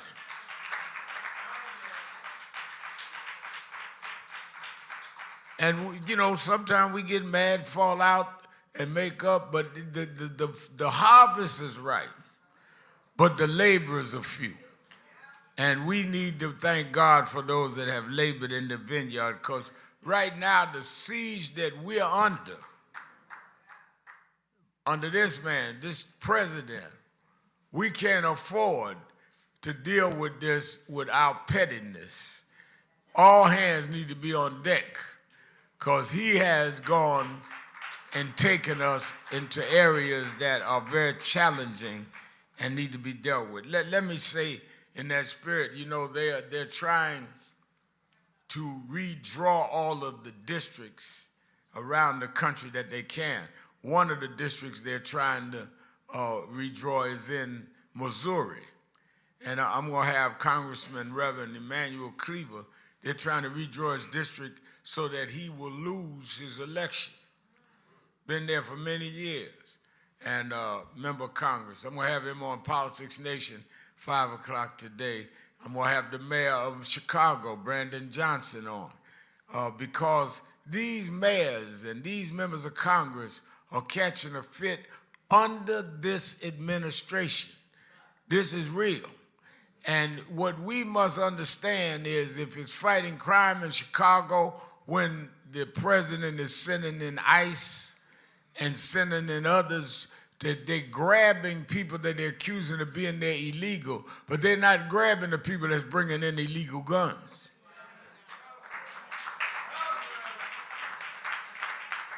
With all of the gang warfare and all of the streets that are seeing shootings in Chicago, where was all of the federal government sending folk in that was selling illegal guns? Keeping it real. I'm your host, Reverend Al Sharpton, and we're back.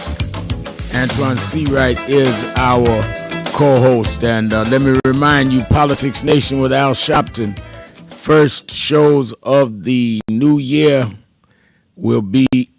I'll be live Saturday and Sunday this week, and I've already got some of our members of Congress and Senate on to talk about and project where we're going in 26. And I want you to start preparing now. New Year's, of course, is Thursday, and you that partaketh of libations will be sober by Saturday. So watch or be part of Politics Nation with Al Sharpton Saturday and Sunday on MS Now. And, of course, you that are in the New York, New Jersey, Connecticut area, join us at the Saturday Action Rally, the first rally of 26. My theme is we're going to straighten out tricks in 26. Be at the House of Justice, 145th Street and Lenox Avenue, 9 a.m. to 11 a.m. at the House of Justice. You can watch it live on Impact Television. All right, Antoine, let's go back to Christina. Reverend Al? Yeah. Hello? Hi. When I was finishing up and saying that this is my 50th wedding, and I've been married. I was married to my husband for 50 years. Unfortunately, he is in Arlington National Cemetery. And today, I tried to, when you have a stone in Arlington, what they did for me when they put the stone up, they emailed me the stone, and I can look at it whenever I want to. For the last 2 days, I could not get on the website. I cannot get on the website. And so this morning, I called Arlington, and the people from Wreaths Across America, I had contacted them because I wanted to see a picture when they put the wreath on by the stone, which you never can see. You just see the stone. Well, when I called them this morning, of course, they told me they could see it, but I couldn't. And I never thought about, I didn't Wait a think minute, about it let me understand being- this. They said that they can see the stone on your husband's grave, but you couldn't? Mhm. Why? Right. But, well, I can always see the stone, but I can never see the wreath. And they told me, the people from Wreaths Across America told me they was going to take a picture and email it to me, which they didn't. I never thought about, well, I didn't, Antoine made me think about racism. I never thought, I know they know he's black. He's a sergeant major there. I don't know how many, he always said 2%, only 2% of people in the Army make sergeant major. I don't know if they can tell he's black in that, that care for that Arlington National Cemetery. And I don't know if the lady that I spoke to was Caucasian. I don't know if she found out he was black and didn't put this wreath there, and definitely didn't email me. Anyway, that's. I thank you for taking my call. Yeah, well, and, I'm always taking your call. You need to let Christian Matthews at NAN know about this. We need to follow this up. Just call the House of Justice and Christian. I'll tell him he needs to follow this up with you. That's, it sounds to people that are not involved like a personal thing, but it's not personal. And this is your life, your husband's life, who gave his service to this country. And that's what we're about. So thank you for your call. And I'm going to text Christian and tell him you're going to call him. Thank you for your call. All right. Thank you. Okay. Part of that, the bigger picture around her call, Antoine, is that we have served this country. Many of us died in this country, many before we even could enjoy the country. I mean, many died during Jim Crow times and before. And I think that it is part of our being subjected to a pathology of people acting as though we are asking for something that we do not deserve, earn like anybody else. We helped build the country. We worked the country and never got paid. Then in the times of discrimination, we defended the country in World War I, World War II, Korean War, Vietnam, et al. So we're not asking for no handout here. Rev, all we want is oceans of justice, rivers of fairness, as John Lewis used to say. But all we also want is equity and equality. We want to be able to start at the same place that other people start at, because we've done just as much as they have done in order to earn our right to be here. And the caller just reminded me, first of all, thank her and her husband for their service, because when the husband served, the family does too. And my father was a great example of that. But also, Rev, I think you old enough to remember this too. Sir Isaac Woodard, right, coming through Batesburg, Leesville, South Carolina, not far from Edgeville, where your roots are. Yeah. Just came home from World War I, went to use the restroom, got off the bus, was beaten to the point where his eyes was poked out with a billy club by 2 police officers, which forced Truman to essentially integrate the armed services. So when we talk about black folks serving, putting our life on the line, not just from the plantation standpoint, but from a uniform standpoint, we earn every right to be here and have access to everything everyone else has, and we have forced the tectonic plates to shift in so many ways because of our service, and Isaac Woodard is such a prime example.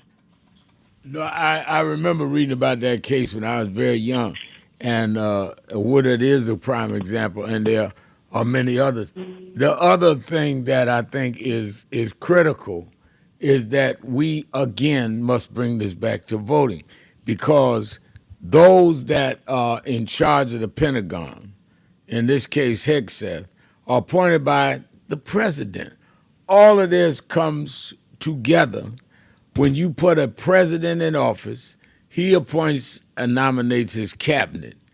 And each one of those cabinet members, they don't run for office, they are appointed or at least nominated by who ran and won, and then they're confirmed by the Senate who ran and won. So a lot of people that try to act as though they're not around or involved or concerned or attentive to politics and say it like they are saying something smart, they're really showing how ill-informed they are, because we all are guided by political results. Question is, are we doing what we're supposed to do with our political participation?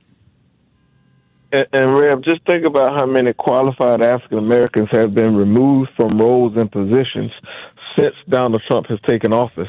And when you talk about the power of elections and you talk about representative power and us being at the table, not on the menu, that's a prime example. We've had so many qualified African Americans removed from some of the top military roles that are appointed in this country after they have an unqualified Secretary of War after coming behind the first African American to serve in that role. And so when you talk about elections having consequences, and for the people, for the Joe Biden ain't did nothing for me crowd, you think about who's in roles now and who was in roles when Joe Biden and Kamala Harris occupied the White House.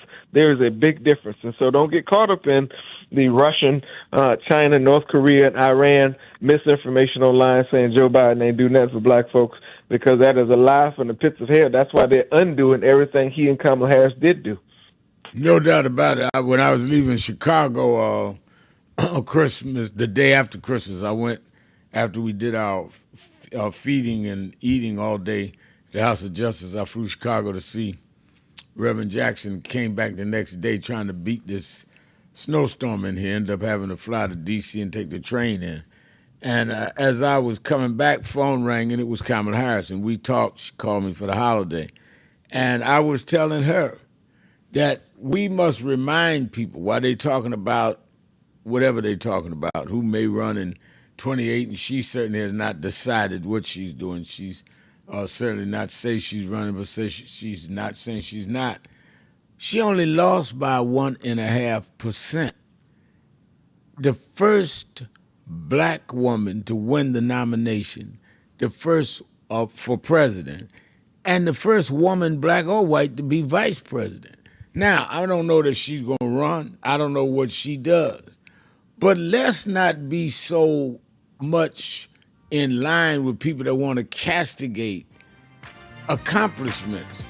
This woman, if she never does nothing else, is in the history book. She's the first woman to be the vice president of the United States. And she's that because Joe Biden chose her. And Joe Biden chose her because some of us said we need a black woman on the ticket. He had already committed to one in the Supreme Court. He did both. He gave us a black woman in the Supreme Court, a black woman vice president. You can't name me a black on the West Wing now under Trump. Not one black. All you apologists for Trump, call me up and tell me who's the Omarosa of 2.0. We'll be right back. Keeping it real. Sharpton. See right. Be right back. Keep it real.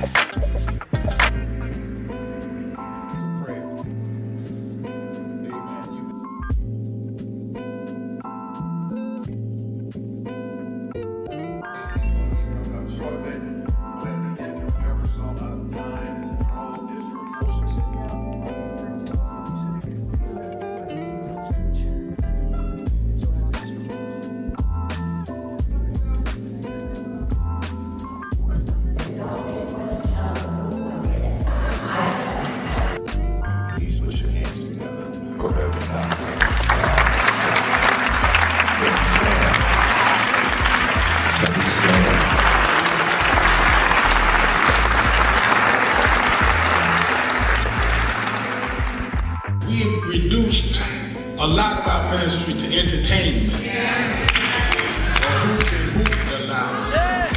Who could run around the pulpit more? Or who got the dresses fancy and don't deal with the ministry. Jesus healed more people than he preached to. Because there is in the healing your message. They followed Jesus because he healed a woman with the issue of blood. They followed Jesus because Jesus saw a blind man named Bartimaeus. A lot of us would have dismissed him because he was a broke, poor, homeless, a blind man. How you know he was broke, Reverend? Because they say he was begging. But he understood what he was doing because he heard that Jesus was passing by. And when Jesus got close enough, he said, Jesus, son of David, come see about me. They kept telling Jesus, let's go, look, we got a schedule, we got people to see. He said it again, Jesus, son of David, come see about me. And when he did it the third time, Jesus stopped and went and healed the blind man. Now, what I get out of that scripture, Bishop Daughtry, is that the blind man told Jesus, if you are who you say you are, you're going to stop and see me. And if you stop and see me, you will confirm who you are. But when we are pastoring and leading in communities with bad health, we cannot be the followers and representatives of Jesus and walk by people that are sick and we not be part of making them well.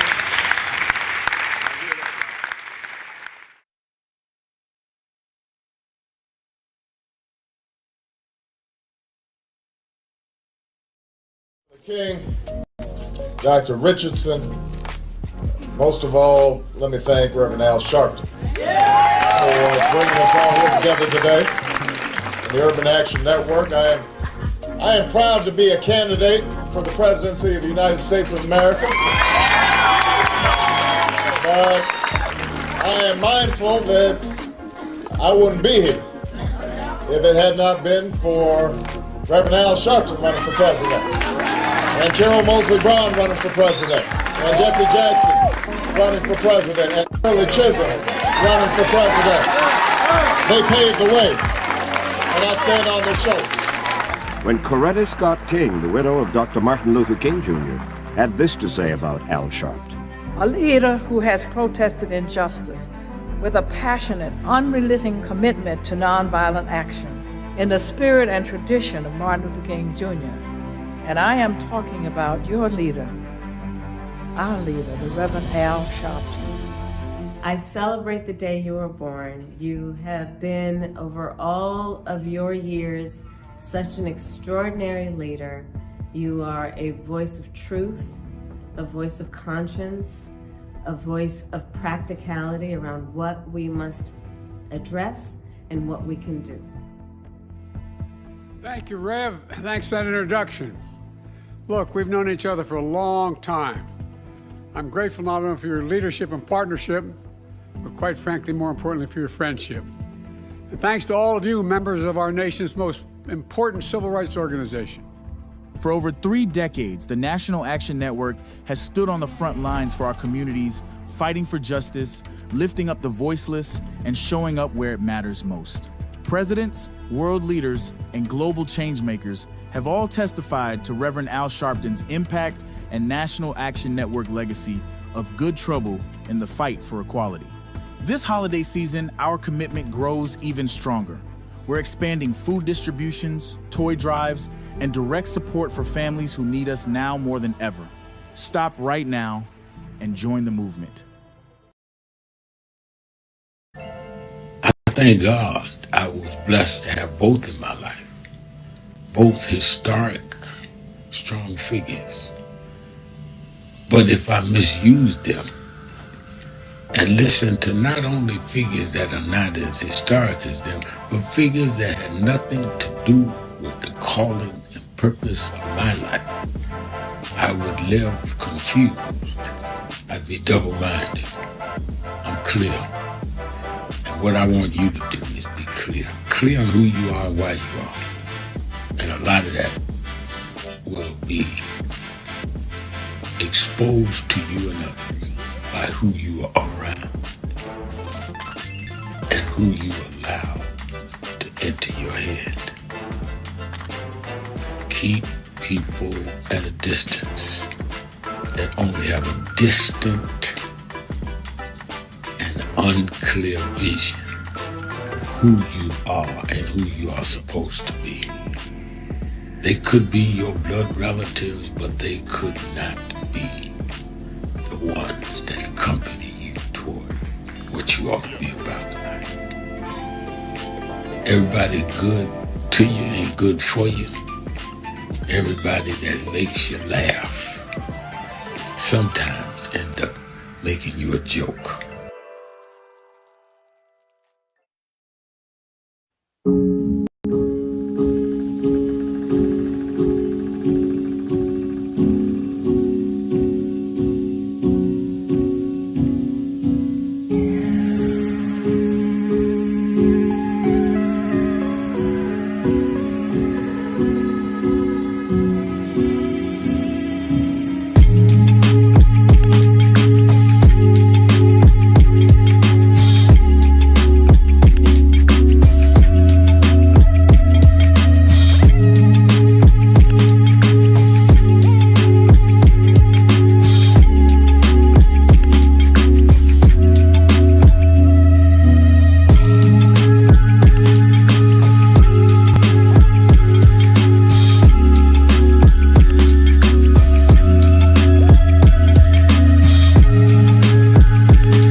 that I want to end.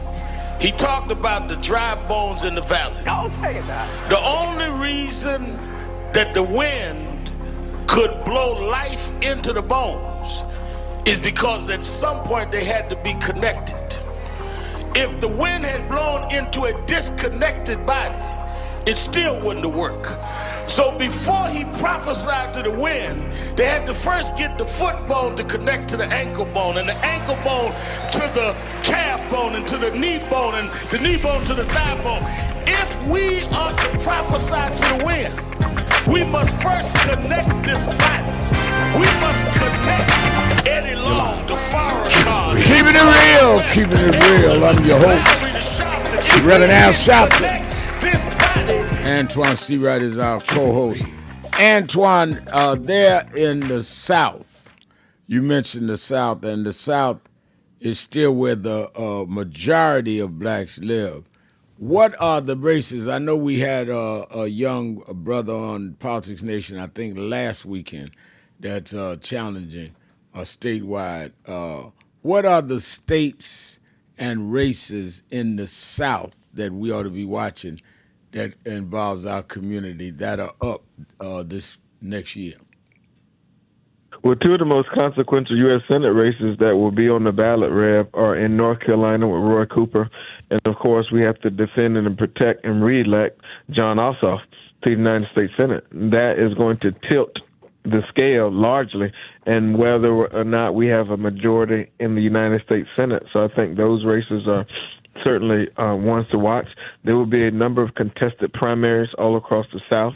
I try not to get involved in primaries unless primaries involve my friends, so I won't speak too large on that.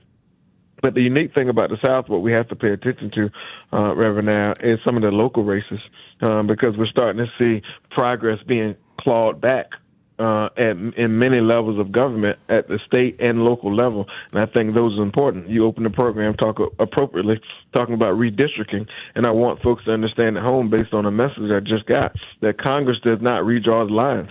The state legislature redraw the lines, and governors have veto power.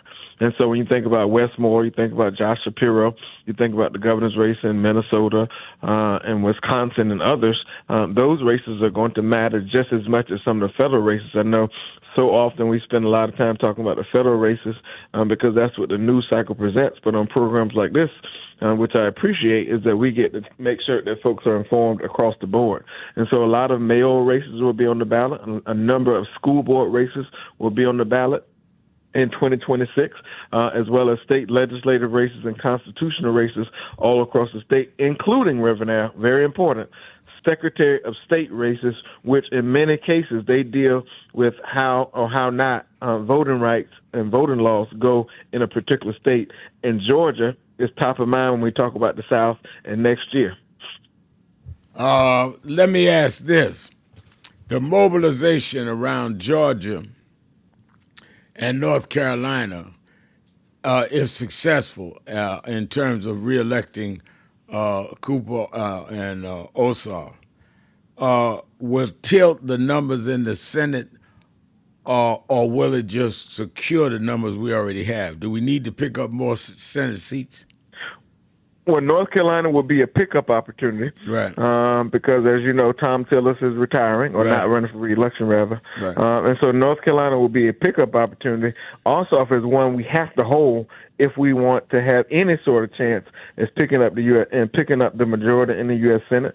And I should not let this not go unmentioned, but there will be a very highly contested U.S. Senate Democratic primary in Mississippi that I think eyes will be on. And people say, well, Mississippi doesn't mean anything. And that may have been true in the past. However, 30% of the population in Mississippi is African American. And so if you get enough African Americans to turn out and enough disaffected non-African Americans to turn out, you could have a game changer in a place like Mississippi.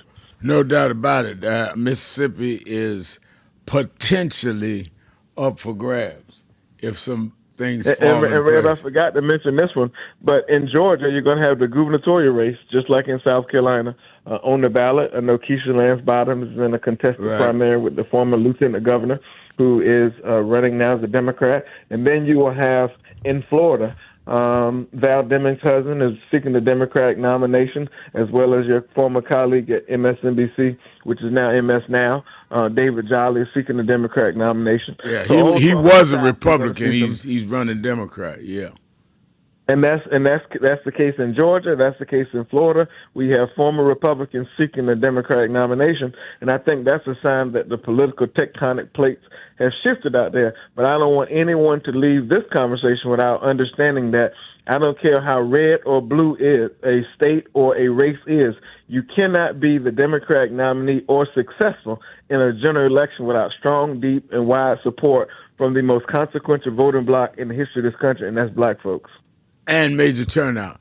Tricia is saying on our on our message page, "Let's go Mississippi." OG Kelly. All right. Happiness Donuts is saying, "Stay encouraged, Rev Mal," and thank you. Well, thank you for that. And Tricia, 1989, is saying, I only been to Chicago once, and that was to go to the Bud Billiken parade on the sunny South Side. Yeah, that's a huge parade. I have been out there 3 or 4 times for that myself. Let's go to Victoria in Brooklyn, New York. Victoria. Doing hi, Reverend Al. Hi, Antoine T. Wright. Hi. And Merry Christmas and Happy Kwanzaa to you all. I was just listening to the woman who called about dealing with the headstone for her husband at Arlington. And I just wanted to kind of tailgate on that because now not only is the government has made impositions on us as seniors, because I get Social Security, and in my Medicare Part D, I have to pay for it now.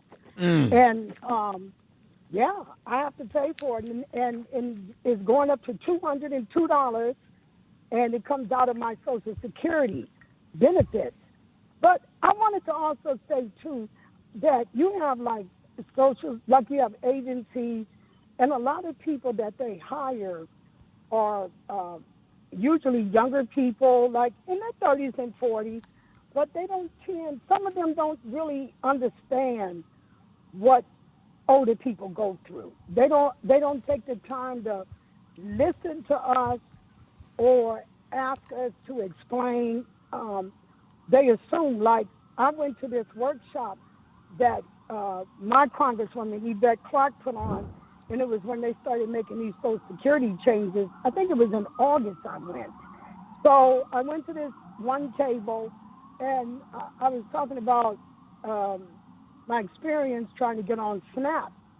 And the first one was through Catholic Charities, and that just kind of fell to the wayside because that woman constantly kept asking me for information. And she was even asking, because I live with my son, and he's a disabled vet. Then she wanted information from him. And I'm like, well, I'm the one applying for SNAP, not him. And that's what the problem is that, like, a lot of times people, they don't understand. What's worse is you have the terminology now that people are doing the job that Americans don't want to do. But at the same time, a lot of these jobs like McDonald's and all, these were jobs that at one time you used to see seniors doing those jobs. A lot of them were retired. And maybe they might want to just work 4 hours a day, you know. And that's something that I don't see anymore. And that's one of the things I just wanted to call. Yeah, I'm glad you put that on the table. You're right. And I thank you for your call. I think that we must honor our elders. And I think that I tell young people all the time that brag about their youth, you're getting older every day. So you must realize, and age is relative, because somebody 50 is very old to somebody 20, but somebody 20 is very old to my 7-year-old grandson. Age is relative. Exactly. And I think I'd rather be an old man active and doing stuff than to be a young man living irrelevant. So I think that we must make things available to our elders because they fought to make a society open for us.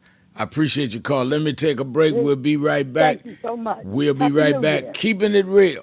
Happy New Year to you. Keeping it real. Sharpton. See right. Be right back. That I want to end. He talked about $5,000. the dry bones in the valley. I'll tell you that. The only reason that the wind could blow life into the bones is because at some point they had to be connected. If the wind had blown into a disconnected body, it still wouldn't have worked. So before he prophesied to the wind, they had to first get the foot bone to connect to the ankle bone, and the ankle bone to the calf bone, and to the knee bone, and the knee bone to the thigh bone. If we are to prophesy to the wind, we must first connect this body. We must connect Eddie Long to Farrakhan and Cornel West to Elders and Lowry to Sharpton. If we can connect this body, then God will blow the breath of life into our community. But as long as we are disconnected, the wind can't blow because it's blowing on disconnected dry bones. But the good news is that we're the children of people that have been through worse than this, and we're still here. So even though I get despondent, I don't ever get depressed, because I want the world to know you won't beat us, because we're the children of those that took the worst form of slavery and brutality that ever lived, that ever existed. Our parents survived the Middle Passage. Only the strong got here, and then we lost our name, our culture, our religion, and we're still here. But you don't know who we are. We're the children of Chaka Zulu. We're the children of Mary McLeod Bethune. We're the children of Marcus Garvey. We're the children of Martin Luther King. We'll be here. We were first and we'll be last. We know who we are.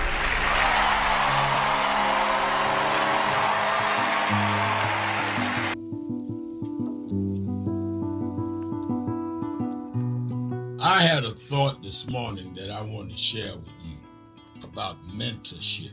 I am able to do a lot of what I do because I had great mentors, but there are correct ways and incorrect ways to mentor people, in my opinion. I was mentored as a boy preacher by Bishop F.D. Washington, one of the great Pentecostal preachers of his time. Then Reverend William Jones, who became my pastor after Bishop Washington died, who was unquestionably in the top 5 black church ministers, theologians. Reverend Jesse Jackson, who I started my activism under his leadership, he and Reverend Jones. And I learned politics directly as a youth director from Shirley Chisholm. So even though I didn't finish college, I had the most unique education in the world from being exposed to giants. But the one thing I learned is as I grew older and people started coming younger than me and wanted me to teach and mentor them, the magic of the mentors I had is they did not want me to be their clone. They wanted me to learn things from them and use my own gifts and talents in my own unique way and let me do things on my own, because they knew that if I flopped in some things, it would teach me for the other things. They'll come and help me once I was down, but they were not going to have me avoid being down. And they were not going to impose themselves on me. Why am I saying that? Because too many mentors want clones, and too many mentees want their mentors to put them on a pedestal. Oh, so-and-so didn't do this for me. Oh, so-and-so didn't open doors for me. If they got to open doors for you, it may mean that they knew you weren't ready to go through those doors. Their job is to prepare you. Your job is to develop your own skills, your own unique ways. And I don't care if it's my daughters, who both have come into their own, or anyone else. I'm not a talent agent. I did not form National Action Network to give people their step up. I formed it to fight for justice for everybody. If talented people get in, it's my job to invest and give them a platform. It's their job to get on the platform and perform and show their ability. Sitting with me today in the office as I talk about it is one of my mentees, Reverend Stephen Marshall. Now, Stephen, you just came around us when you were how old? 11 years old. 11 years old. You just turned 40 and now you're called to the ministry? Yes, sir. And what do you do in National Action Network? I help formulate policies, lead in various regions, but most importantly, I senior advisor to you on all things from social justice strategies, politics, intergovernmental affairs, you name it, community organizing, all of that stuff. And I could go through scores of others. My daughter started Huddle. They got Huddles now, which is for young people to meet once a week all over the country. I just saw the video from the Las Vegas National Action Network chapter. Now, when you decided to preach, did I ever tell you to become a preacher? Not one time. Who called you to preach? The Lord. All right. And did I say go to this school or that school? No, sir. Did I open this door, that door? Did I tell you be ready when the doors open? Always be ready and prepared. And that's what I'm saying. Get you some young people than you that you can help along the way. But don't be their talent agent. Their talent must speak for themselves. And anybody that grumbles with you about so-and-so didn't do something for them, maybe it's because they didn't feel you were ready, or that they felt if they did it, you wouldn't do it on your own. But we all don't live forever. I want the next generation to speak of me, of National Action Network, and others, the way I speak of Reverend Jones and Bishop Washington and Shirley Chisholm and Reverend Jackson. But I just don't want young people to feel that somebody ought to give them the reins of leadership or give them the reins of business or whatever it is you're in. You need to learn from their journey, get the pearls of wisdom from them, but don't have them do for you, because then it means you can't do it for yourself.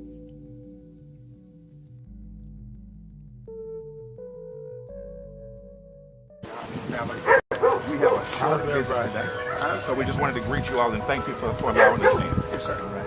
We were with Gold. Yeah, we was here. They were on the plantation. Our family was on the plantation. Wow. And that's, of course, that's the slave house. That's one of the slave houses. Sir, it's been 13 years. That's right. Good to How see you been? Doing fine. Good.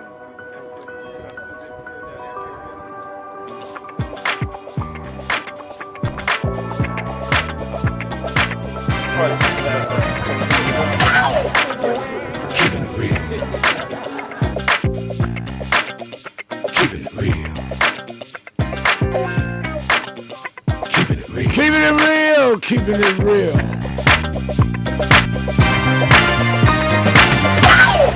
You live, Rev. Keeping it real. Keeping it real. I'm your host. Keeping it real. Reverend Al Sharpton, Antoine Seawright is our co-host. And Antoine, I think that you sent me something that I want to share with the audience about how it now costs $5 million over a lifetime to fund 8 key components of the American dream. Retiring comfortably is 1, affording quality health care is 2, 3, home ownership, 4, raising a family, owning a new car is 5, yearly vacation 6, pet care 7, and 8 is having a wedding. Now these are things that the average Americans try to aspire to. It is now raised to this level of cost of $5 million over a lifetime, which many of us don't reach that kind of number in our lifetime. Well, Reb, just think about the average person. Forget about thriving, who's just trying to survive. Forget about trying to make ends meet. They're putting 2 ends together, hoping they meet. They'll never see a $5 million stabilization fund, if you will, to help them attain the American dream. So the American dream has simply become the American nightmare for so many Americans.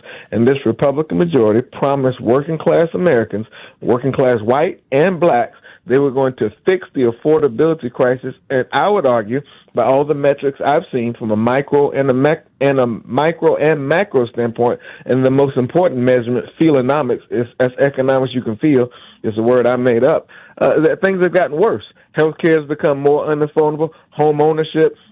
And when you talk about having a 50-year loan, there's no way any person is going to own a home with a 50-year note. When you talk about having a 10-year car note, There's no way they're going to own that car by any stretch of the means. And so these things have become more and more out of reach, and this president and this majority is doing nothing about it. All the while, and Rev, the second article I just sent you of how Donald Trump has enriched himself like no other president in American history. So that means, and we're talking the worst end of it. We're talking billions of dollars in this Time magazine article on self-enrichment by the Trumps. Let's go back to the phone. Let me go to my main man, labor organizer, activist extraordinaire, Percy Johnson. Percy, you're keeping it real with Sharpton and C-Ray. How you doing, my brother? I'm all right. How are you? Good. And brother C-Right, man, you do you, man. You put on what you put on, all right? And I saw them socks too, man. You know, it be just as, and here's the other part, man. You wore strongly what you wore, but not only that, you strongly in what you know, man, and how you understand policy and how we should be moving forward. So you just as strong as that red was, okay? With the way that you know how we should be doing stuff. Yeah.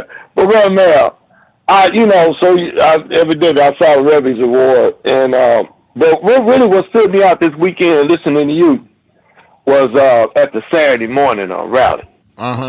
When you pointed out how what Jesse Jackson was concerned about, and the fact that he was concerned about us adjusting to being normalized to what's going on. Yeah. And not being upset with what's going on right now. Oh, you were listening. That was my Saturday sermon. I had seen Reverend the night before, and 2 nights before, and I told him I was going to use that because I remember he had spoken to that.